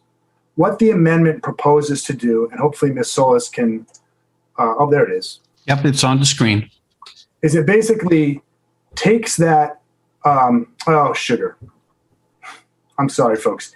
It auto-corrected when I got rid of the previous thing. If you look at the footnotes, if Ms. Solis, if you can change that from an A to a D, and I realize there's some typos in this, I apologize. Where five? Should be mixed us, should be mixed use. Mixed us is an interesting concept. On the first line, Gabby, line A, where he has to cross out the word mixed us, yes. Yeah. So how this should read is that it's auto-correcting from as auto-populating to A instead of D. But if you looked at the footnotes in basically the class of use table, it should read footnote D, mixed use in industrial zones may include residential uses, comma, subject to the requirements of sections 5.6.4H. So that seems to be confusing. I would propose that, and I'm not allowed to submit an amendment to town meeting, so someone else would have to make this motion, but that you would put in a parentheses as allowed by section 5.6.4A, which is the reference to artist mixed use that we've been talking about. And that I would replicate that reference again in H to make it clear that these things are tied together, that the only residential uses we're allowing are artist mixed use as referenced in 5.6.4A. So it's not changing the substance of this. As I said, the ARB's motion is that only artist mixed use is allowed as residential as it's highlighted in the class of use table. But it helps to clarify, and I can understand why. I think it's a point well taken, that because the footnote says mixed use may include residential uses, folks are concerned that there's a broader class of residential uses.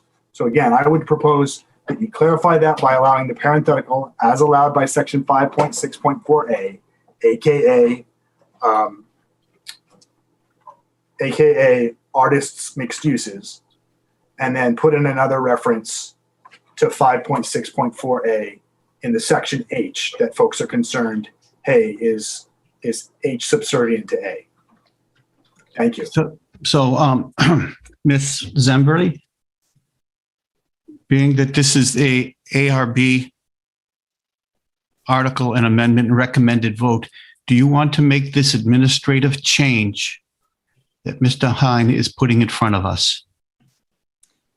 Mr. Moderator, Rachel Zemberly, Chair of the Redevelopment Board.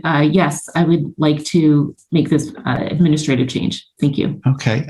I'm going to allow this administrative change because it looks very simple and it seems to achieve a point which we've been debating and clarifies the motion. So I'm going to allow this administrative change. So town meeting members, on your recommended votes, please note this language, which is going to also be reflected tomorrow on the annotated warrant as an amendment and as a correction. So we're going to save this and do that tomorrow electronically on the interactive warrant. So there you go. So that administrative change is part of the main motion of the ARB.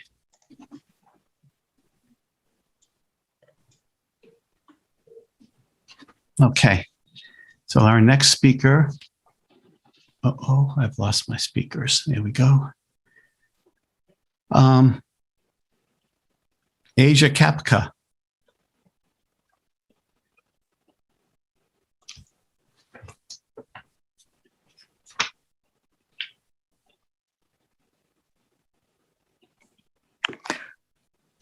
Hello, this is Asha Kepka, Precinct 1. Can you hear me? Yes, ma'am. Hi, I'd like to make a suggestion.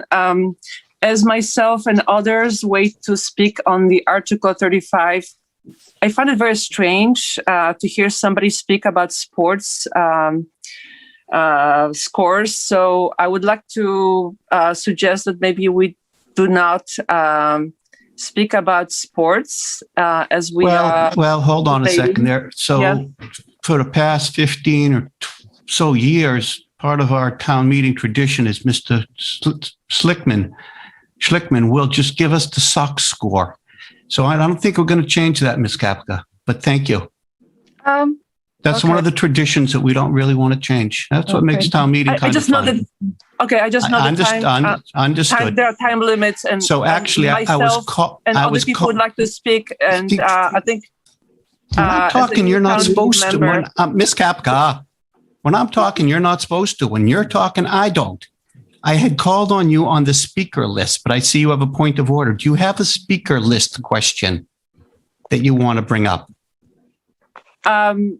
I just would like to have time to speak, and I know there are other people waiting to speak. So Right now is your time. Go for it.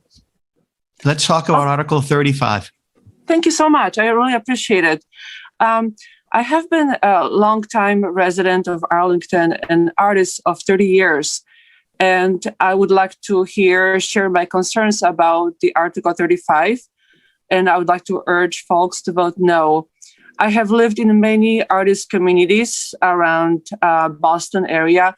I have rented studios, and I can tell you firsthand, I have not seen developers creating affordable studios for artists. In fact, it's been quite opposite from my experience. Developers push artists like me out because they can't make enough profit. I've been pushed out myself. I have seen friends pushed out of the living studios. I would like to find out more how in practice the developers who are open to the suggestions imagine this to happen, how much of a rent they would charge. These days in the COVID economy, artists have been suffering. Many of us are struggling to even hold on to our homes and rental properties, or the places we rent. When I first bought my house here in Arlington, my taxes were $5,000. Right now, they have doubled, and my income has plummeted. I am concerned about lack of diversity, ideals, and goals when it comes to town planning, as well as impact on homeowners on fixed or low income like me. I take issue with using artist studios as a cover for mixed development plan, as other surrounding towns and cities have diverse and balanced tax revenue that comes from businesses and residential. We continue to rely on residential tax revenue as a way to fund our expenditure. As Somerville and Cambridge and other towns are bustling, we have become bedroom community. Let's be honest, we are not the destination. We are where the cars are parked overnight. We pay their bills, we educate their kids in schools, and we are incapable of keeping up with growing number of students in our schools. We are a bedroom community to hundreds of workers in high-paying jobs. We need businesses to keep their spaces from business point of view, not developers. We have limited industrial space, and once we convert it to residential mixed use, we might lose opportunity to have our own bustling business districts that not only will bring new revenue, but will bring vibrant and eclectic life to Arlington. Arlington relies heavily on residential tax revenue. We are only 5% or less tax revenue has been brought in by businesses. As many folks use arguments of creating affordable housing, the tax burden on folks with fixed or low income makes Arlington less and less affordable for people like me who are artists. Many of my neighbors move out as soon as their kids are done with school. It's a sad reality, but it's the truth. People feel Arlington has nothing to offer to them once their educational needs are met. So I would like for us not to lose the opportunity to grow or create our own Kendall Square biotech industrial district one day, maybe not now, but maybe one day. If we, give away our industrial zoning district, we might lose opportunity that is very, very important and rare. So thank you so much. Thank you, Ms. Kapka. Ms.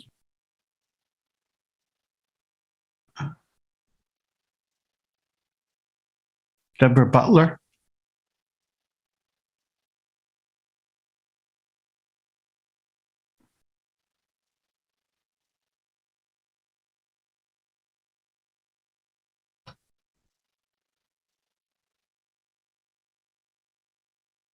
We can go ahead and unmute Deborah. Can you hear me now? Yes, ma'am. Okay. Just very briefly, it occurs to me that where our so-called industrial districts are, track where the mill rights are and where the mills were. That historically, Arlington was farming and the industrial uses were all mills. And so, of course, they're along Mill Creek and kind of a snaky bunch of parcels. I once located 7 old mill rights along Mill Creek. And so there's a reason we have a long, skinny necklace of small heritage industrial areas. That's all. Okay. All right, thank you.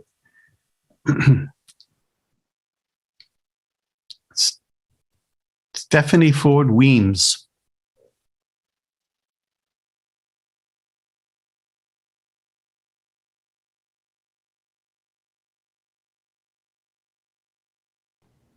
Hi, thank you, Mr. Moderator. Stephanie Ford Weems and Precinct 1. Mm-hmm.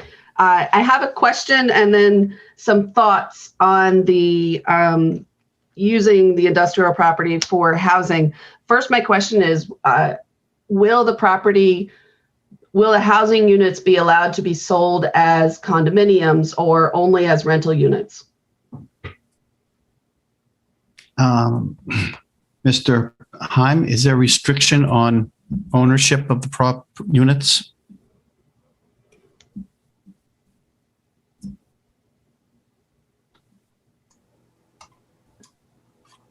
Doug Heim, Town Council.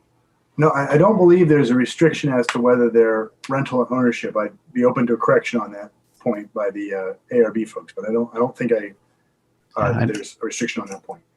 I don't think I saw one either. Ms. Raitt? Jennifer Raitt, Director of Planning and Community Development. It could be either a rental unit or a homeownership unit. Okay, There's not you. a restriction in the zoning bylaw amendment. Ms. Ford? If I may share a couple of thoughts on that. Yes, thank you, Mr. Moderator. Mm-hmm. I support the commercial mixed use along Mass Ave and in the commercial zones. However, I believe that our industrial space is precious and that the industrial parcels are already small compared to the needs of many potential uses, and they already have many owners. I definitely support affordable housing. I'm excited about the efforts that the town is making. I strongly support home ownership, particularly for people who struggle to afford homes in our community. I can also appreciate using the housing to support profitability for these industrial parcels. But by allowing the mixed use and the housing units within the industrial zone, having that as condominium ownership would then further divide the parcels among an increasing number of owners, where I feel that under a rental scheme, we could have the same number of owners, potentially even fewer owners, and have the potential to reclaim these parcels for industrial use. Very good. Anything further? Sorry. Thank you, Mr. Moderator. Thank you, ma'am. Susan Stamps?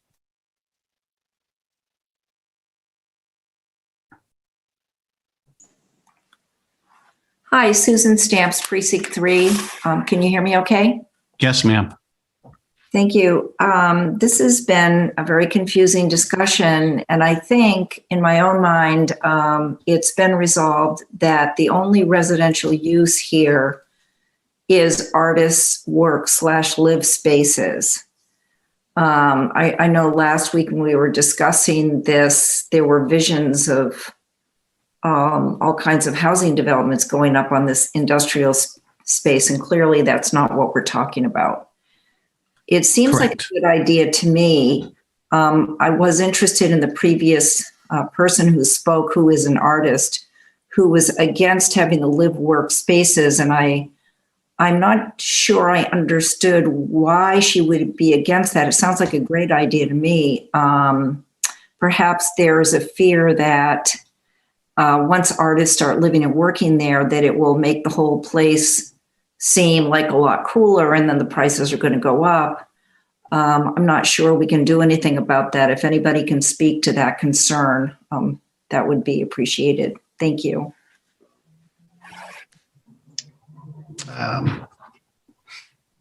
One can never tell what makes something cool. I'm not sure who I would address that question to.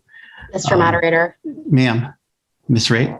Jennifer Raitt, Director of Planning and Community Development. To this speaker's question, in the amendment under 5.6.4a, there's a discussion about how the artist's mixed use will work, which includes engagement with the Arlington Commission for Arts and Culture and a certification process designed in accordance with standards and guidelines for that mixed use space, and subject to a specific agreement for artists' housing as part of the conditions of a special permit.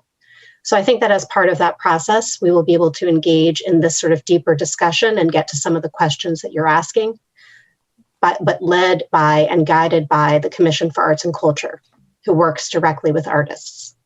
Thank you. Thank you. Ms. Stamps? I appreciate Ms. Raitt's response. I have no further questions. Thank you. Thank you. Mark McCabe?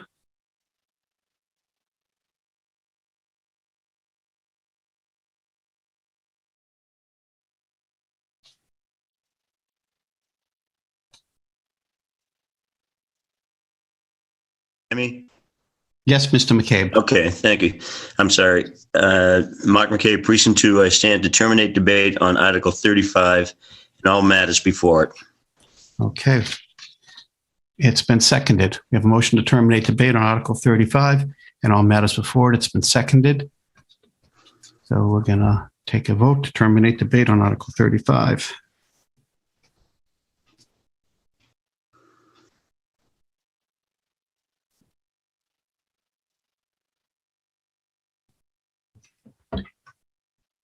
Okay, town meeting members, let's slowly migrate back to the portal in groups of 7 precincts, first 1 through 7. Then 8 through 16. And then 16 through 21. And Al Tosti have a point of order.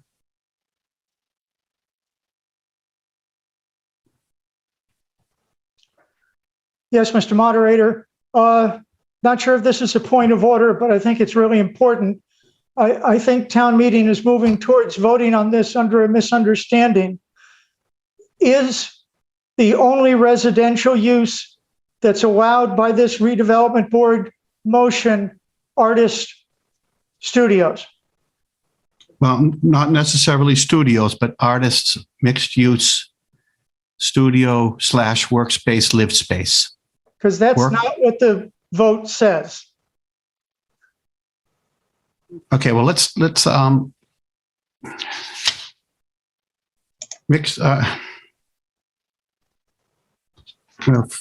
in the big amendment.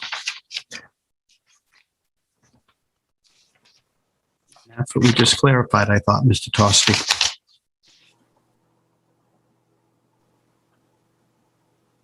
Yeah, under section 5.6.4, A, it describes artist mixed use, and that's further described by section H under that same section. And we've been assured by Mr. Heim and Mr. Raitt that that artist mixed use live space is the only living area that is allowed. And I'm going to get Ms. Raitt to confirm that while we continue to vote. And so cast your vote. Jennifer Raitt, Director of Planning and Community Development. Yes, I can confirm again that the only residential use that is allowed, as stated and printed in the report to town meeting, as well as what would be voted on, which would then be further amended by this administrative amendment as discussed and shown on the screen, is the residential artists mixed use by special permit. That's the only residential allowed. The amendment that we showed on the screen would further state in the footnote D that it is specifically subject to 5.6.4a, there it is again, as well as a further amendment under H of 5.6.4, noting that it is subject to the earlier note 5.6.4a. So I think with all of these cross-references, we're back to the only residential use that is allowed is artists mixed use. I agree with you, Ms. Raitt. Thank you. Okay. We now have 4 points of order. Are they all having to do with the motion to terminate debate? Or, because that's what we're doing right now. So we're not going to terminate debate vote yet. Ms. Anderson, what is your point of order? Kristin Anderson? I'm sorry, Mr. Moderator. Kristin Anderson, Precinct 13. I am a little bit confused about the process here, and I just want to make sure that if we do end debate, that people understand that if artists, if the residential use is restricted to artists only, then I urge everybody to— Wait a second. You're continuing the debate. You don't have a point of order. You're trying to continue the debate. I'm just afraid— Thanks, Miss Anderson. Thank you. Ms. Memon, what's your point of order?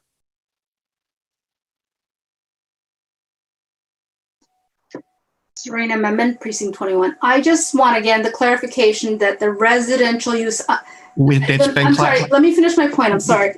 Ms. Raitt said footnotes, and she's been saying footnotes. There is no footnotes on that page. It just says notes. And so— Mrs. Memon. I'm sorry? Ms. Memon. Yes. One must read the entire amendment in its entirety. If a footnote is on that not particular page, it is at the end where the footnotes are often found in legal— page, moderator. You know, Mr. Heim. Can I make a suggestion? Can someone put the motion of the redevelopment board on the screen for folks to see? Because I understand what folks are saying, and I want to try to be helpful so that people have the assurance that they want to have and deserve. Sure. Gabriella, can we bring up the actual amendment of the ARB vote? Thank you, Ms. Memon. Mr. Heim will take it from here. Sure. Thank you. Oh, wait, can you stop? Wait, sorry. Scroll up, please. Keep scrolling. There we go. Stop there, please. So, Doug Heim, Town Council. This is part of the ARB's proposed motion. Amend section 5.6.3. Folks will see in the class of use, it says residential. What kind of residential? Artist mixed use. How? By special permit. Can you just scroll down just a tiny bit, Ms. Solis? Keep going. Keep going. There we go. So, footnotes. You'll see A, B, C, D. The motion of the ARB is to strike this previous language, which said mixed use in industrial zones shall not include residential uses, and update it with mixed use in industrial zones may include residential uses, subject to the requirement of 5.6.4H. Folks were concerned that this footnote made it less clear that the what I just showed you above was limited to artist mixed use. So the amendment that you saw, or the correction rather, was inserting a parenthetical right here to refer to as allowed by A, artist mixed use. Just so everybody's crystal clear that this special permit for residential and industrial is specifically referring to A. And then if you go down to H, I believe Mr. Baddock had a point about, well, is H subservient to A? And so right here in floor light industrial use, the second to last sentence. So the last sentence is the redevelopment board may allow an increase. But there's a parenthetical inserted right after floor area of principal ground floor light industrial use that says subject to section 5.6.4A. And I appreciate Ms. Memon's point, because the amendment that was offered was only capturing H. And then if you scroll up, Ms. Solis, the footnote in D. But it doesn't always, I do understand that it can be hard to capture an amendment on a motion that's this long. So I hope that that clarifies things. It is specifically in reference to artist mixed use residential in the class of use table. Footnote D is what we tried to clarify, or I think we did. And then a reference, a cross-reference in the language of H to the same effect. Thank you. I appreciate folks indulging me. Thank you, sir. Is that clear now, Ms. Memon?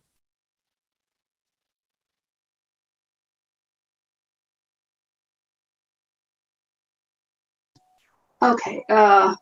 Yes or It no? is clear, but the word is notes. It does not say footnotes. For clarification, on science, footnotes are at the bottom of the page and they're citations. Thank you. Okay, thank you. And now Elaine Crowder's point of order.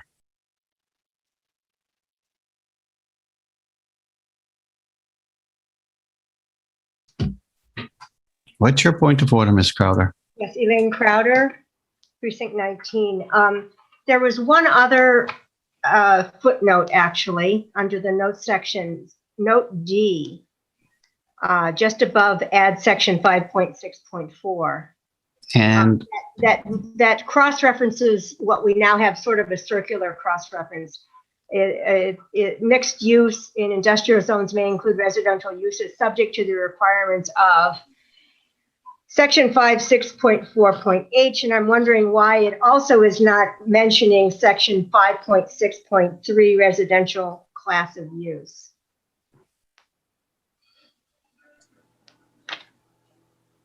Mr. Moderator, may I? Mr. Heim, please. So that footnote, whatever you want to call it, in that table. So it's a footnote to that table. Right. That footnote is referencing the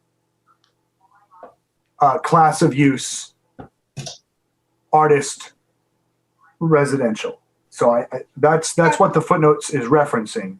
And then just to clarify one thing, the parenthetical that was added was a reference to subsection A, not subsection H.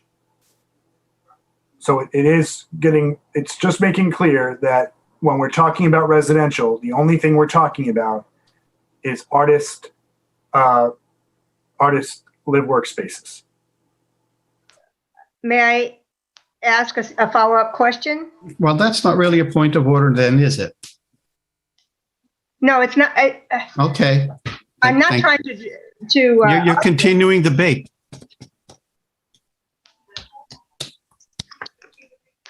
If it's a point of order, you can ask it. My question is simply, I didn't see under H specific reference to the artist mixed use, and this particular footnote D is only referencing 5.6.4.H. But Mr. artist mix, yes, sir. Mr. Heim. Counsel. So this footnote is referencing A, and then I think your concern is a very good one. In the administrative correction that we made, we added in H, the same basic cross-reference. So in H, it reads in that second to last line, right where there's the period, at the end of the second to last sentence, it reads subject to 5.6.4a. So Yes. your suggestion is a good one, but we did put that in there. Okay, thank you. Thank you. Let's terminate debate. The motion to let's close voting on the motion to terminate debate.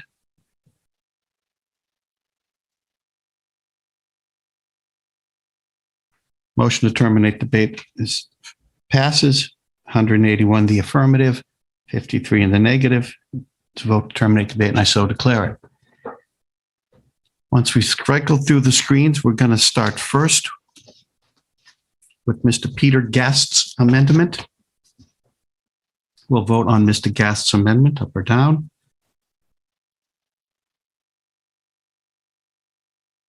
And then from them, we'll take Ms. Kristin Anderson's amendment. We'll vote that up or down. Then we'll vote on the final, we'll vote on the proposed bylaw amendment as printed in the ARB report, as administratively changed and discussed again. And we'll vote on that. So first, we're going to do Mr. Gast's amendment. Do we have that one there? No, Mr. Gast didn't get entered. So Gabby, go up to the top, new, click, new item, type in Gast amendment.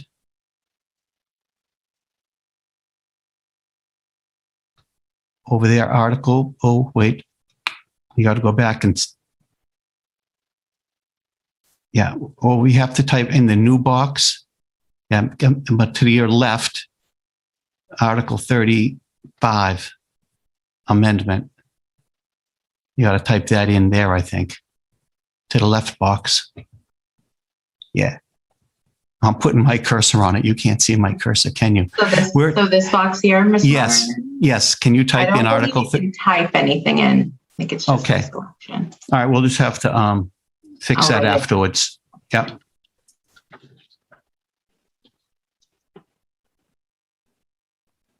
So town meeting members are learning on the fly how to use the inside of this system.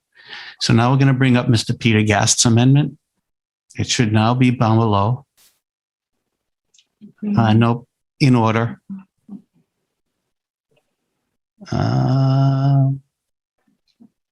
No, maybe is it under new? Alphabetically? Gabby, it might be all the way at the bottom because you wrote article in full.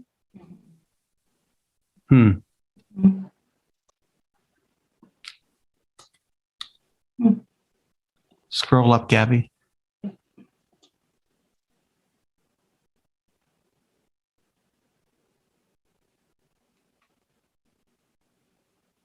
Try one more time. So see if you can set open article, click that to Article 35. The other one, click down, click, yeah. Bring that to 35.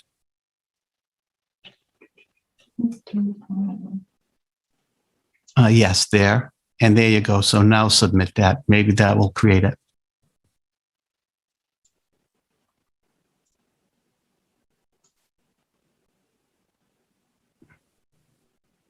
Well, we have two. We have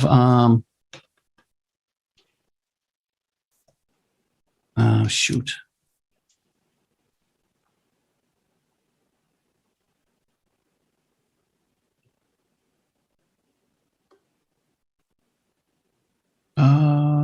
Did you hit submit? And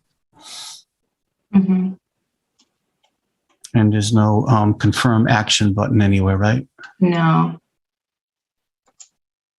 Okay, let's just do this then. Let's, oh, we can't.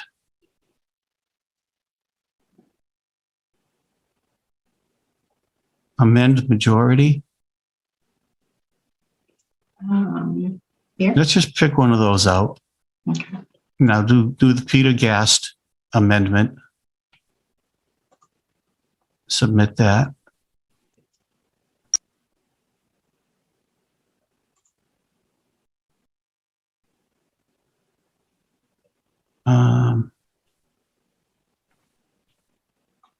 Let's just do that amend the majority and enable voting on that. Mr. Moderator. It's Oh, up there it here. is. Oh, perfect. Okay. Look at that. We did it. We didn't even know how. Cool. Teamwork. Teamwork. Okay, we're now voting on Peter Gast's amendment to, is provided in his amendment to change the upper floors and upper heights of the buildings. If you're in favor of Mr. Gast's amendment, please vote 1 for yes. If you do not like Mr. Gast's amendment, please vote 2 for no. If you can't use the portal, please chat your vote in. If that doesn't work, you can text it to 617-575-9266 or call Ms. Brazil 781-316-3071.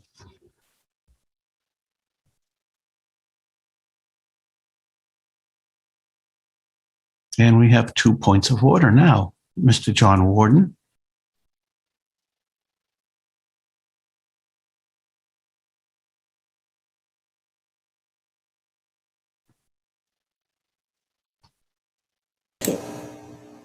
Can you hear me now, Mr. Moderator? Yes, I can, sir. Thank you. No, I just want, is this the amendment that would change the height limit to 5 stories?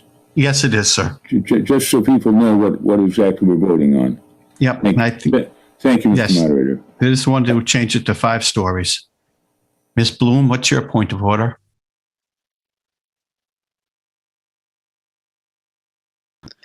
Sorry, Mr. Moderator. Nancy Bloom, Precinct 18. I was just going to ask if someone could put the amendment up on the screen so we can see it again.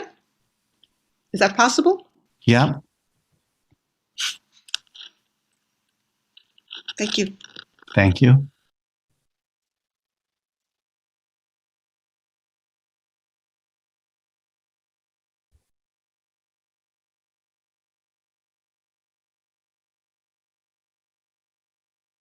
Do we have all our votes entered? Yeah.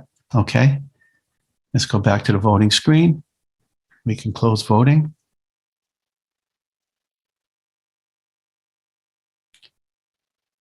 Mr. Gast's amendment passes. Vote of 125 to 95. So the main vote is amended.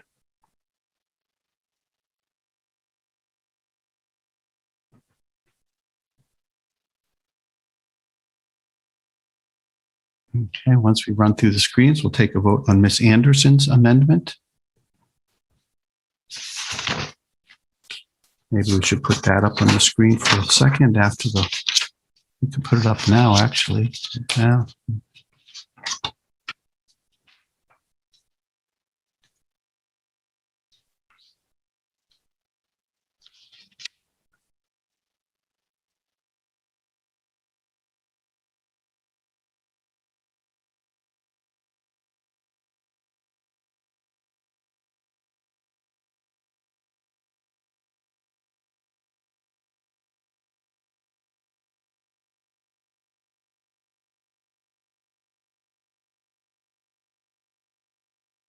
Okay.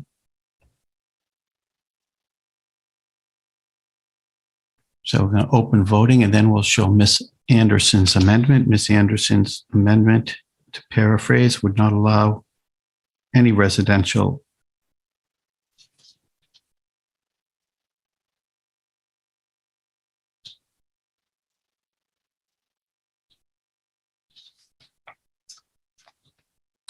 So if you want Ms. Anderson's, which she strikes out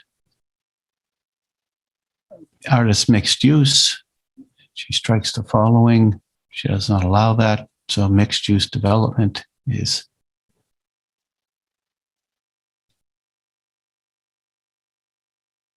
building use and support development zone. So if you want Ms. Anderson's amendment, you'll vote yes. If you do not want her amendment, you will vote no.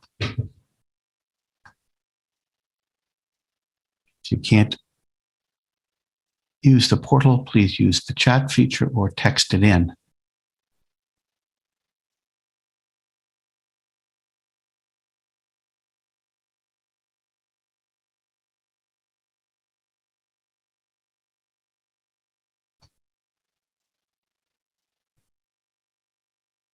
So Ms. Anderson strikes out any mixed use in industrial zone.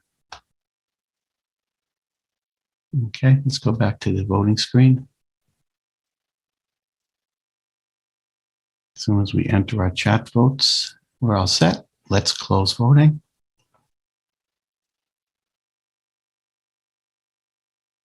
Ms. Anderson, motion fails. 58 is in the affirmative, 166 in the negative. So we're going to run through our screens, then we're going to vote on the main motion of the ARB as printed in their report as amended by Mr. Gast's amendment.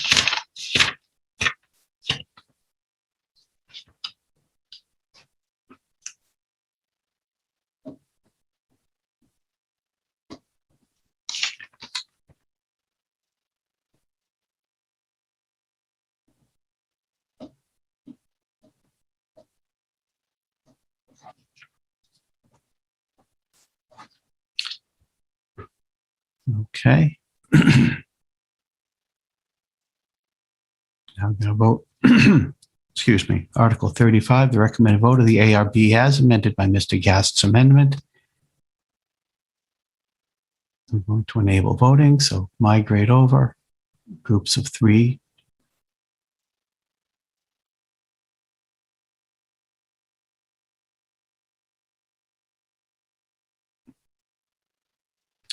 If you want the vote, recommended vote as amended, please vote 1 for yes. Cast your vote. If you do not want it, vote 2 for no. Chat your vote in, yes or no, or text it to 617-575-9266. If all else fails, call Ms. Brazil, 316-3071.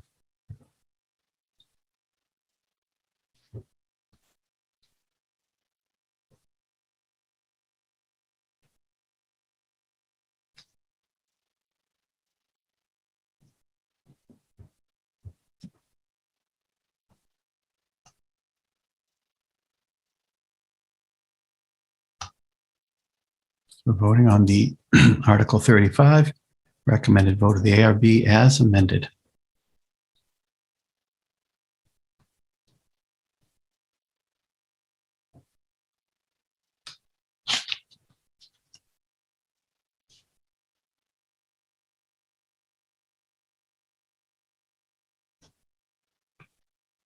Okay, we have all our chatted votes in, all our text votes. So as soon as we go through the 15 seconds of the clock, we'll close voting.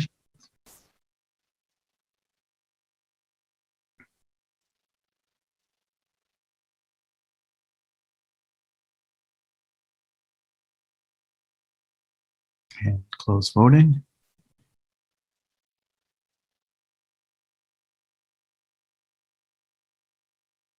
And it's a vote, 201 in the affirmative, 41 in the negative. It is an 83% vote, positive vote. I do so declare it. That closes Article 35.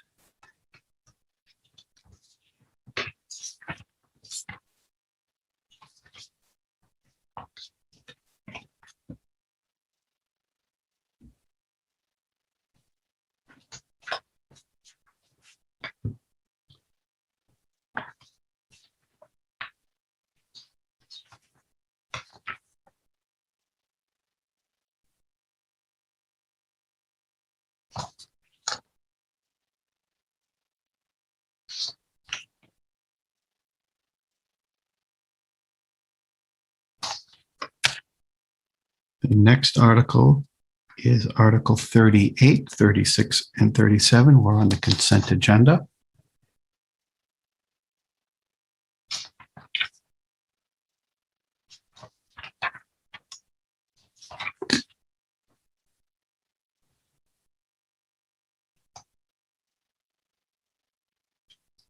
What's your point of order, Ms. Dre?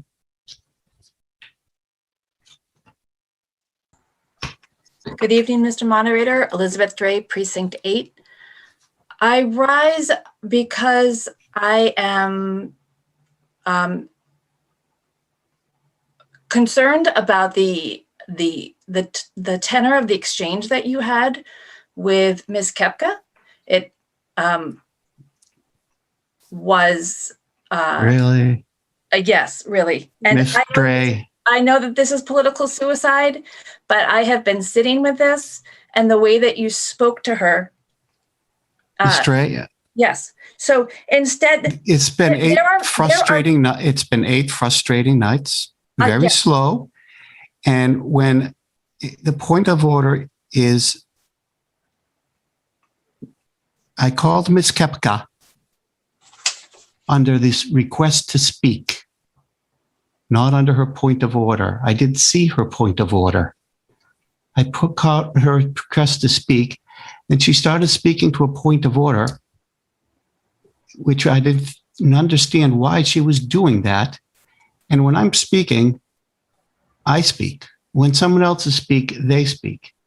We don't interrupt each other. I was speaking, Ms. Kepka was interrupting me and arguing with me.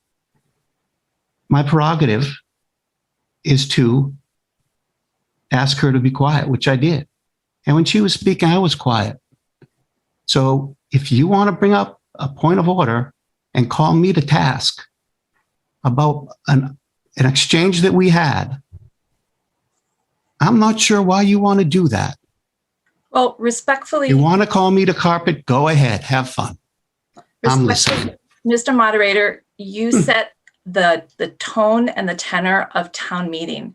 I do, ma'am. There are dozens of new town meeting members who have no idea that it is a tradition to talk about the score of a Red Sox game. And so when that comes up in the middle of a serious conversation, it's confusing. And so when someone asks a question about that, there's sort of an opportunity there to be inclusive and to explain that that's a historical tradition of town meeting member and to invite somebody into that experience.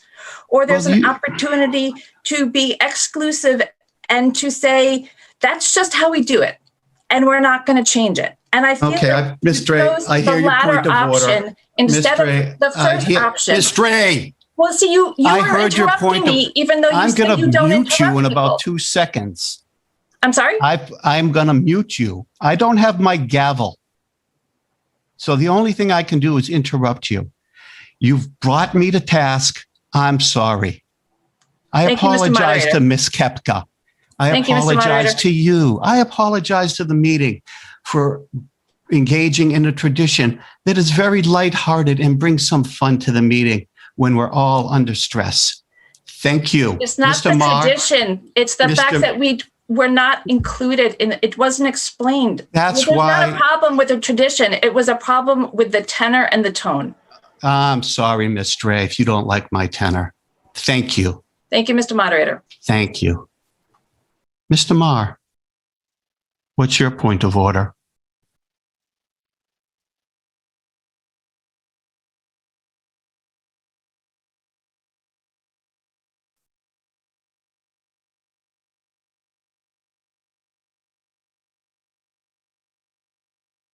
John, what's your point of order?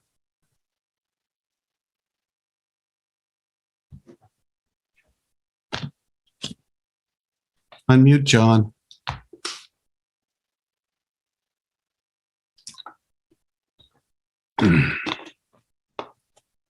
John Marr, you got a point of order. Mr. Moderator? Yes, sir. I was on mute before. I think this moderator's tenor is extraordinarily respectful and courteous. Under the general laws, he has given wide latitude in moderating and running the town meeting. He has done so in an excellent, expert, and respectful manner. So I take exception to the former speaker's comments. And Thank you, I'll sir. like to add in a playful manner that the Bruins just won in overtime. Thank you, Mr. Moderator.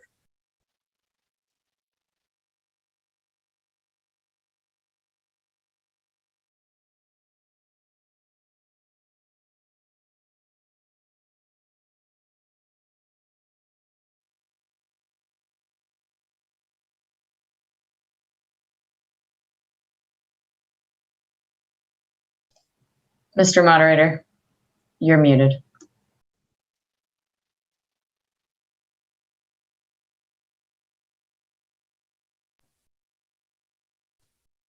I muted myself. What I said was thank you, Mr. I appreciate that.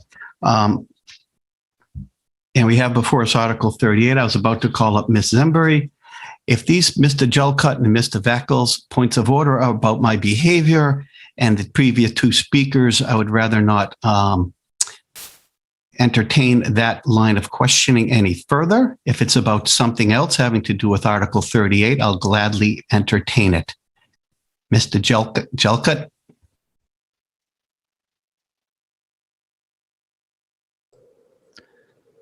Daniel Jelcut, Precinct 6. Sorry to disappoint you, Mr. Moderator, but I don't feel that the previous discourse was civil on your part. And I think the way that you responded to the challenge by the previous speaker was not becoming of a moderator. Oh, God. Okay. Sorry, Mr. Jelcut. Sorry, Mr. A. Mr. Vackel? Thank you, Mr. Moderator.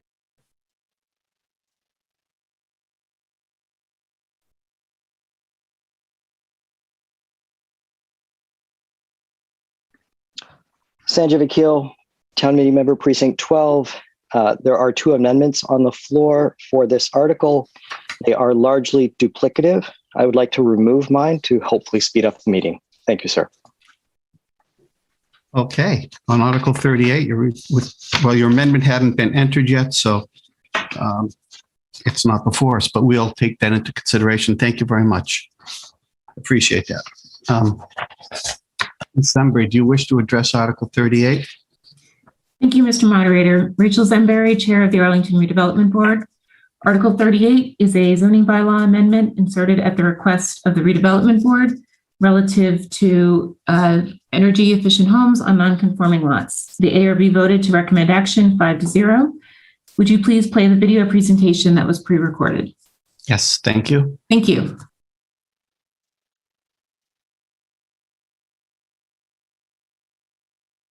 Hello, I'm Rachel Zembury, Chair of the Arlington Redevelopment Board, also known as the ARB, and I will be taking you through Warrant Article 38, a zoning bylaw amendment for energy efficient homes on non-conforming lots for the 2021 annual town meeting. This article seeks to address an issue identified by the Net Zero Action Plan by establishing industry standards as thresholds and a reasonable process to address the limitations of the existing zoning bylaw for residential structures for non-conforming lots on the R0, R1, and R2 zoning districts. The amendment will only affect existing residential structures in these zoning districts. It does not enable the creation of new non-conforming lots. It does not enable new home construction where an existing principal structure does not already exist. The Net Zero Action Plan started as a commitment by the Select Board for the town to achieve net zero greenhouse gas emissions by 2050. The Clean Energy Future Committee is staffed by the Department of Planning and Community Development. Together with the department, they secured the services of the Metropolitan Area Planning Council to prepare a greenhouse gas inventory and develop the Net Zero Action Plan. The Net Zero Plan identified buildings as a top contributor to community-wide emissions, particularly residential buildings. This zoning amendment was identified as a high priority measure and key to reducing building-related emissions by 2050. The Clean Energy Future Committee noted that this zoning amendment makes Arlington property owners of non-conforming lots equally eligible as property owners of conforming lots for certain federal and state incentives and tax credits that are only available to those who build high-efficiency homes. With our current zoning bylaw, the above-ground portion of an existing single-family, two-family, or duplex dwelling can be rebuilt or replaced on lots in the R0, R1, and R2 zoning districts. However, homes on non-conforming lots, those that do not meet minimum lot size or frontage requirements, cannot replace the below-ground portion of their homes. 28% of homes in the R0, R1, and R2 zoning districts are on non-conforming lots.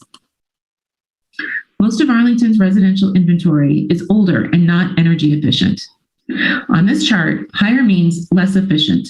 A typical home in Arlington scores somewhere between 120 to 200 on this chart. Lower indicates more efficient. When applying the existing bylaw to these new homes, renovations, or additions, Homes on an existing foundation are 3 to 5 times less efficient, even if brand new windows, insulation, and other energy efficient measures are applied. If we follow the recommendations of the Net Zero Action Plan, we can achieve lower home energy rating scores, which means lower greenhouse gas emissions. This zoning amendment would allow property owners who seek to reconstruct their home and foundation to the identified energy efficiency standards to reconstruct the foundation if the parcel has at least 5,000 square feet. If a property owner wants to include an addition of up to 750 square feet, the home and foundation also can be reconstructed.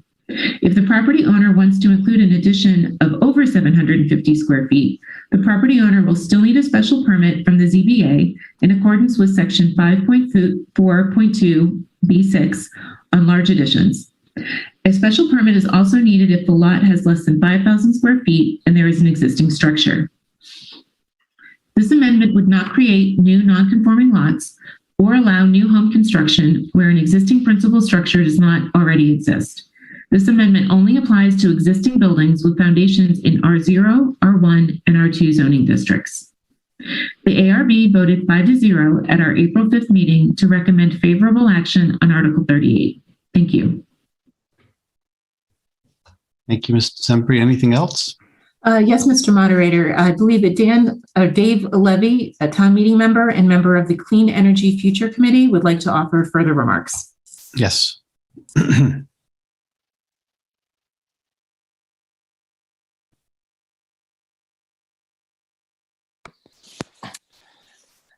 Thank you, Ms. Zembury, and thank you, Mr. Moderator. Can you hear me okay? Yes, sir. Mr. Moderator, in addition to speaking about the main article, I also have an amendment in the effort to speed up time. Could I introduce that at this time? Yes, you can. Thank you, Mr. Moderator. So my name is David Levy. I'm a town meeting member from Precinct 18, and I'm also a member of the Clean Energy Future Committee, which was established, as Ms. Zembury noted, in 2018 to find a way for Arlington to get to a net zero footprint for carbon emissions by 2050. Just regarding the amendment, I want to talk about that in a second, but just overall, one of the things that has been very rewarding about being a part of this committee with fellow town residents is that, quite honestly, I didn't know if we were going to be able to find solutions that the town of Arlington could take on to actually reduce our carbon footprint. But with proposals such as what's in front of you in the warrant article today, I really am optimistic that we can start change today to meet our net zero future by 2050 and be in a much, much better position against climate change at that time. So I definitely urge yes on the main motion for that. And I hope that in the coming town meetings, we can work with you to find other solutions as constructive as this one to continue down that path to achieving our goal of net zero emissions by 2050. The amendment that's in front of you tonight, and one that also my fellow town meeting member, Mr. Vakil, had kindly noted his was duplicitous after we consulted, does two things. Or one, when we think about what we were trying to do with non-conforming lots, our original intent was to keep the existing foundation footprint as it currently stands. When we looked at the data, the first time we thought that the main motion did just that.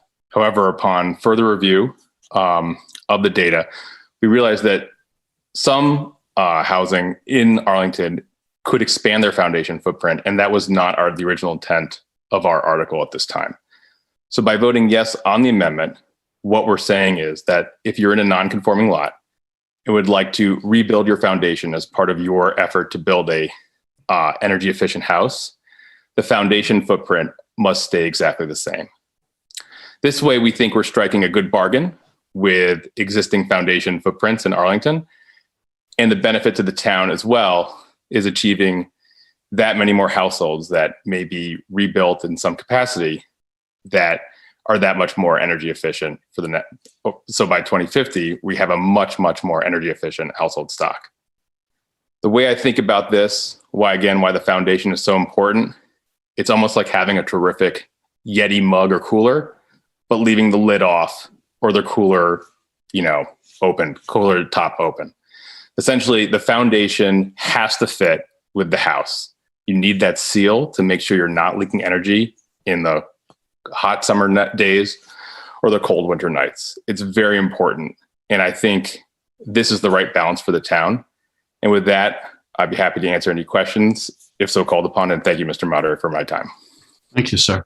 Do we have a second on Mr. Levy's a motion to amend? It's been seconded. So the main motion and the article is in front of us.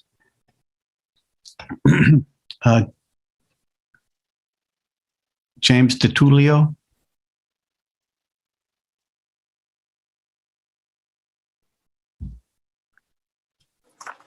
Thank you, Mr. Moderator. Can you hear me?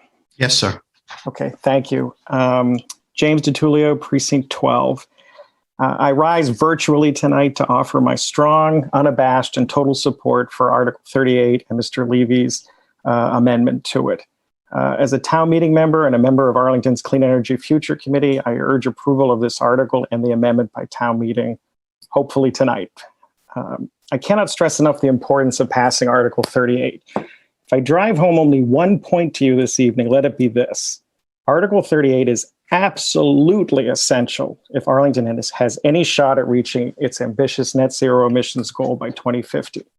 To state it another way, and I don't want to be all doom and gloom here, but failing to pass this article tonight or Monday night, depending on timing, will send a stark message that Arlington is simply not ready to make the kind of commitments necessary to fight the existential climate threat of our lifetime.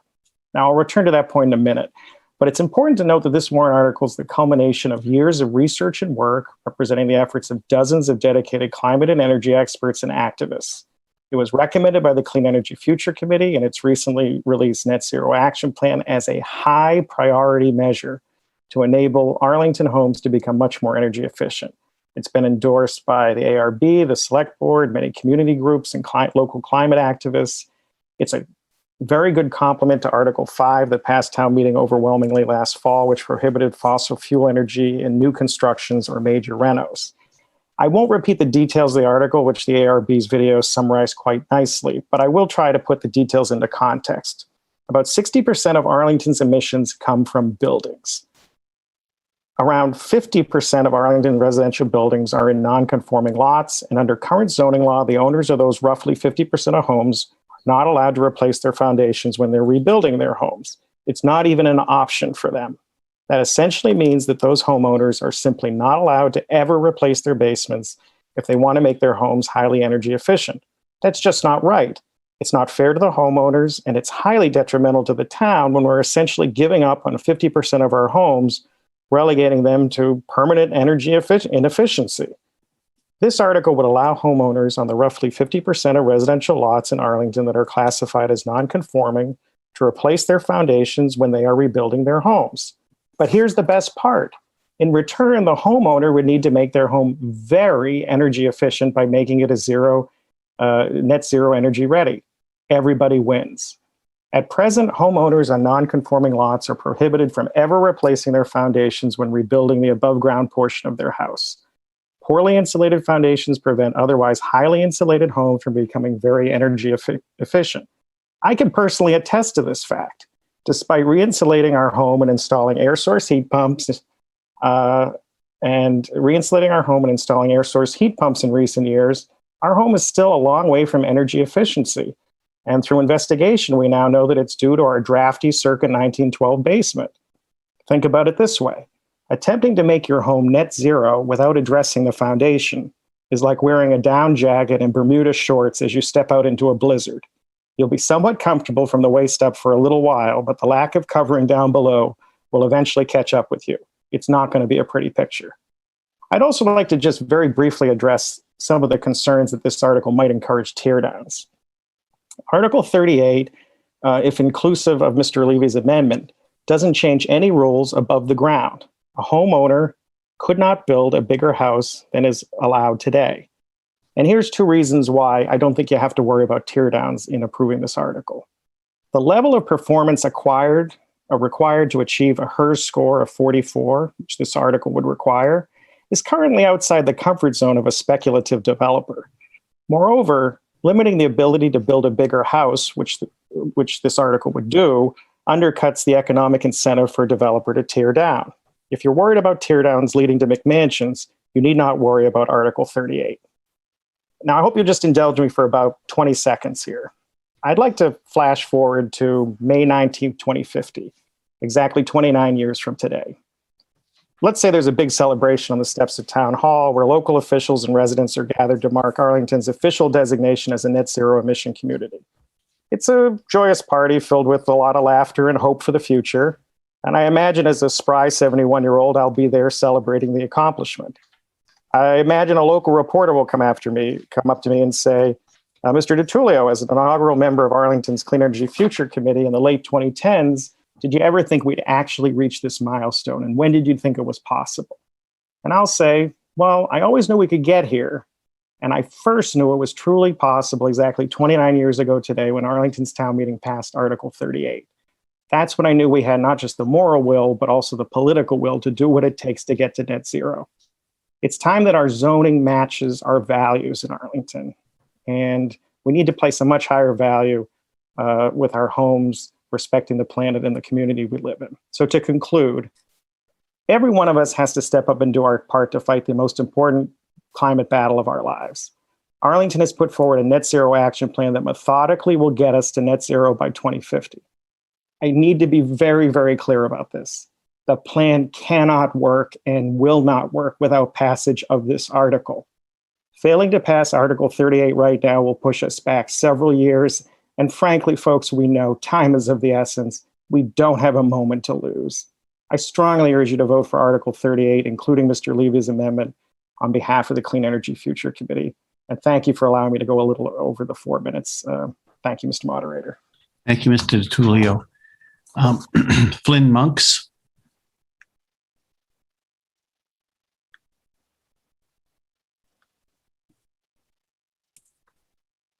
Hi, can you hear me? Yes, sir. Hi, Flynn Monks, Precinct 19. So my precinct has, I believe, many non-conforming lots. In fact, I think it might even have the most. I may be wrong on that. But I think that this is truly a really great opportunity here to give homeowners on such lots the opportunity to get their foundations to net zero ready, just as homeowners can do on conforming lots. I wanted to speak a bit to cost. I think we're beginning to see high envelope efficiency costs coming down in price, not only through the market, but through measures just like this. For example, going from the current code of R18 to R50 for home insulation, which you might want to do if you're planning a basement, you can use as a conditioned or livable space, is really not all that prohibitive within the context of doing a whole home. So I agree with the past speaker. I think this is absolutely critical if we're going to meet the town's 2050 net zero greenhouse gas target. We're capturing here a broad swath of Arlington homes. So I rise in support of this article. Thank you. Thank you, Mr. Monks. Gordon Jamieson.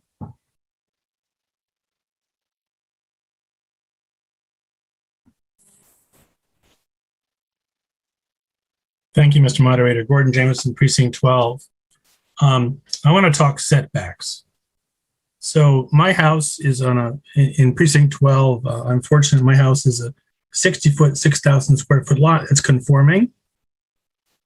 My first question is, if I wanted to tear my house down or jack it up and completely replace the foundation, could I do that by right now, assuming all my front and side setbacks were in order? Ms. Raitt, do you know the answer to that? Hopefully Mr. Byrne will answer the question.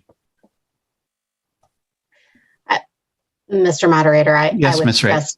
suggest Mr. Byrne, the Okay. Director of Inspectional Services, answer the question. Thank you. All right, Mr. Byrne. Good evening, John. Good evening, Gordon. I can barely hear you, Mr. Byrne.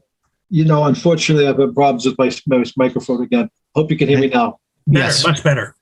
Yes. Yes, Gordon, from what you described, yes, you can. Okay, so feet, that's 60 feet of frontage, that's yep. all I needed to know for sure. So let's say my lot was less than 5,000 square feet, or less than 6,000. I would not be able to do that now, correct? Mr. Byrne?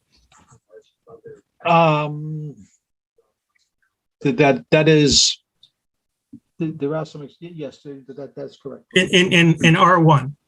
Correct, yes. Okay, so the reason that lots are non-conforming are they're too small. In other words, in R1, less than 6,000 square feet, or the setbacks are less than 10 feet on the side and 20 feet in the front, etc. Is that correct? You have to unmute Mr. Byrne. I muted you because of the radio in the background. Trying to, okay, there we go. Yeah, there's also other things that might not have enough open space, but generally, yeah, the ones you talked about are the usual ones. Okay. For the main article, if I understand it correctly, it proposes to make it lots that are 5,000 square feet by right be able to reconstruct their foundations. Is that correct? That's how I understand it, Gordon, yes. And it would, but found lots that were less than 5,000, like lots of houses in my neighborhood, as you probably are aware, up in near Robbins Farm Park. A lot of those houses were built on 40 plus 4,000. Those would all require a special permit, correct?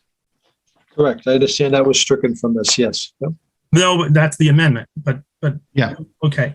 The special permit is still there.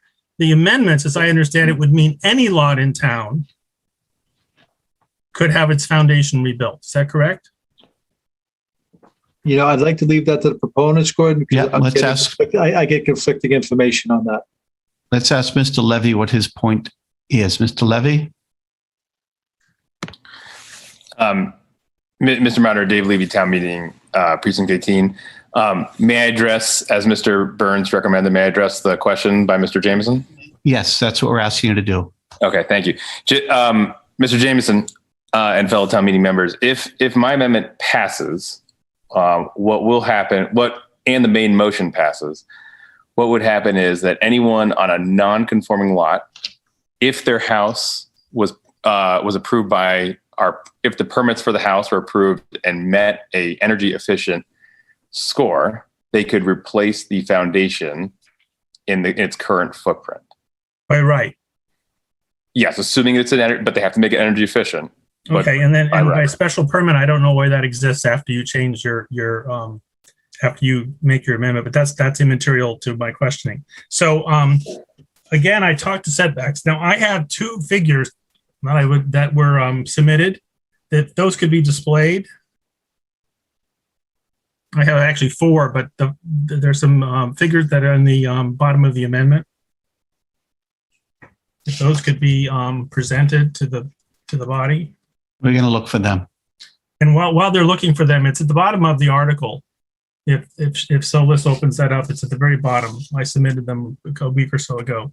So my question is, what happens when there's a non-conforming setback, either in the front or the side?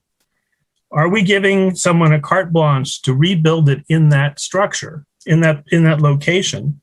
And I have two examples, and I don't know how these. Article 38, Gabby. Yeah, wrong article.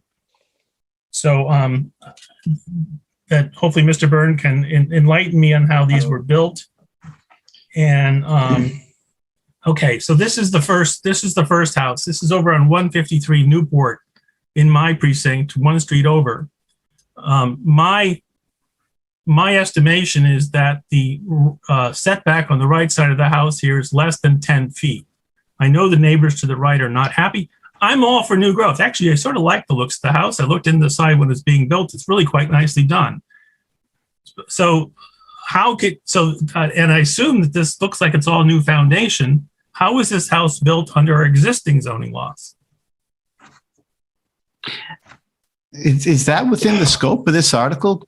Well, Mr. Moderator, I want to understand how if we allow people to build any foundation over, how it's going to impact the setbacks of those on those houses.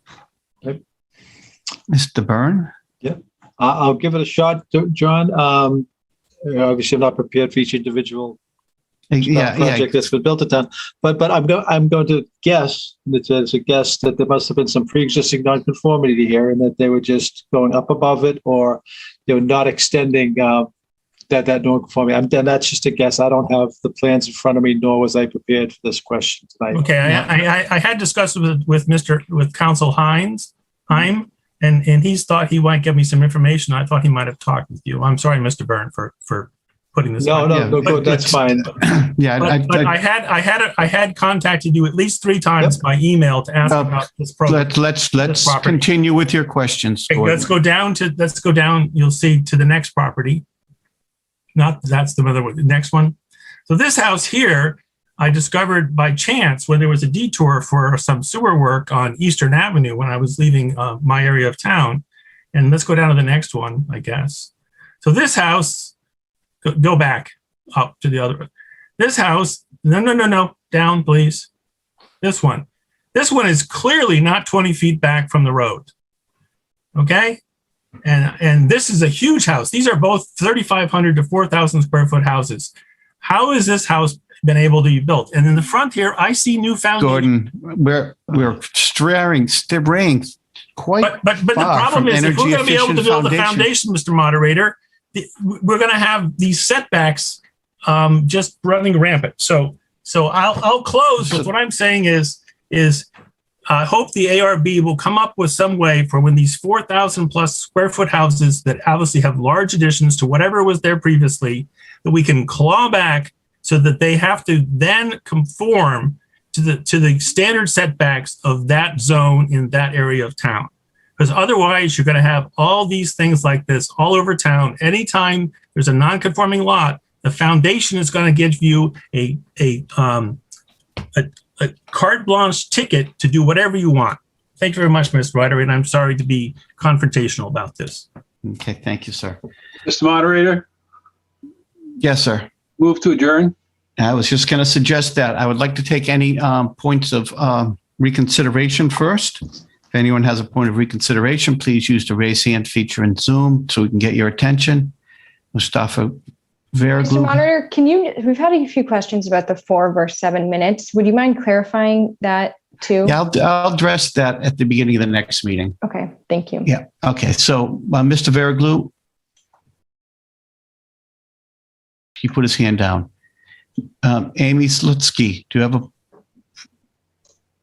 Yes. Can you hear me? Yes. I wanted to vote no on the Anderson amendment and did not have a chance. Okay. Do you have a point of reconsideration? That's what I think I'm doing. Okay. Thank you. Thank you. Ms. Weber? Ms. Weber, Janice. Yes, I had the same point. I wanted to reconsider Article 35, having voted in the affirmative for the article. Okay. Hey, Mr. Jelcott, do you have a motion for notice of reconsideration? Yes, thank you, Mr. Moderator. Daniel Jalkut, Precinct 6, motion to reconsider my vote on Article 35. Okay, Jelcott. Okay, thank you very much. Okay, and no other notices of reconsideration? Mr. Foskett, did you want to reconsider 53? Are you good? I would. I'll move to reconsider Article 53. Yes, thank you, sir. Thank you. Okay. No other notices of reconsideration. We are going to adjourn till Monday, unless someone objects. If so, use the raise hand feature. Seeing none, we'll see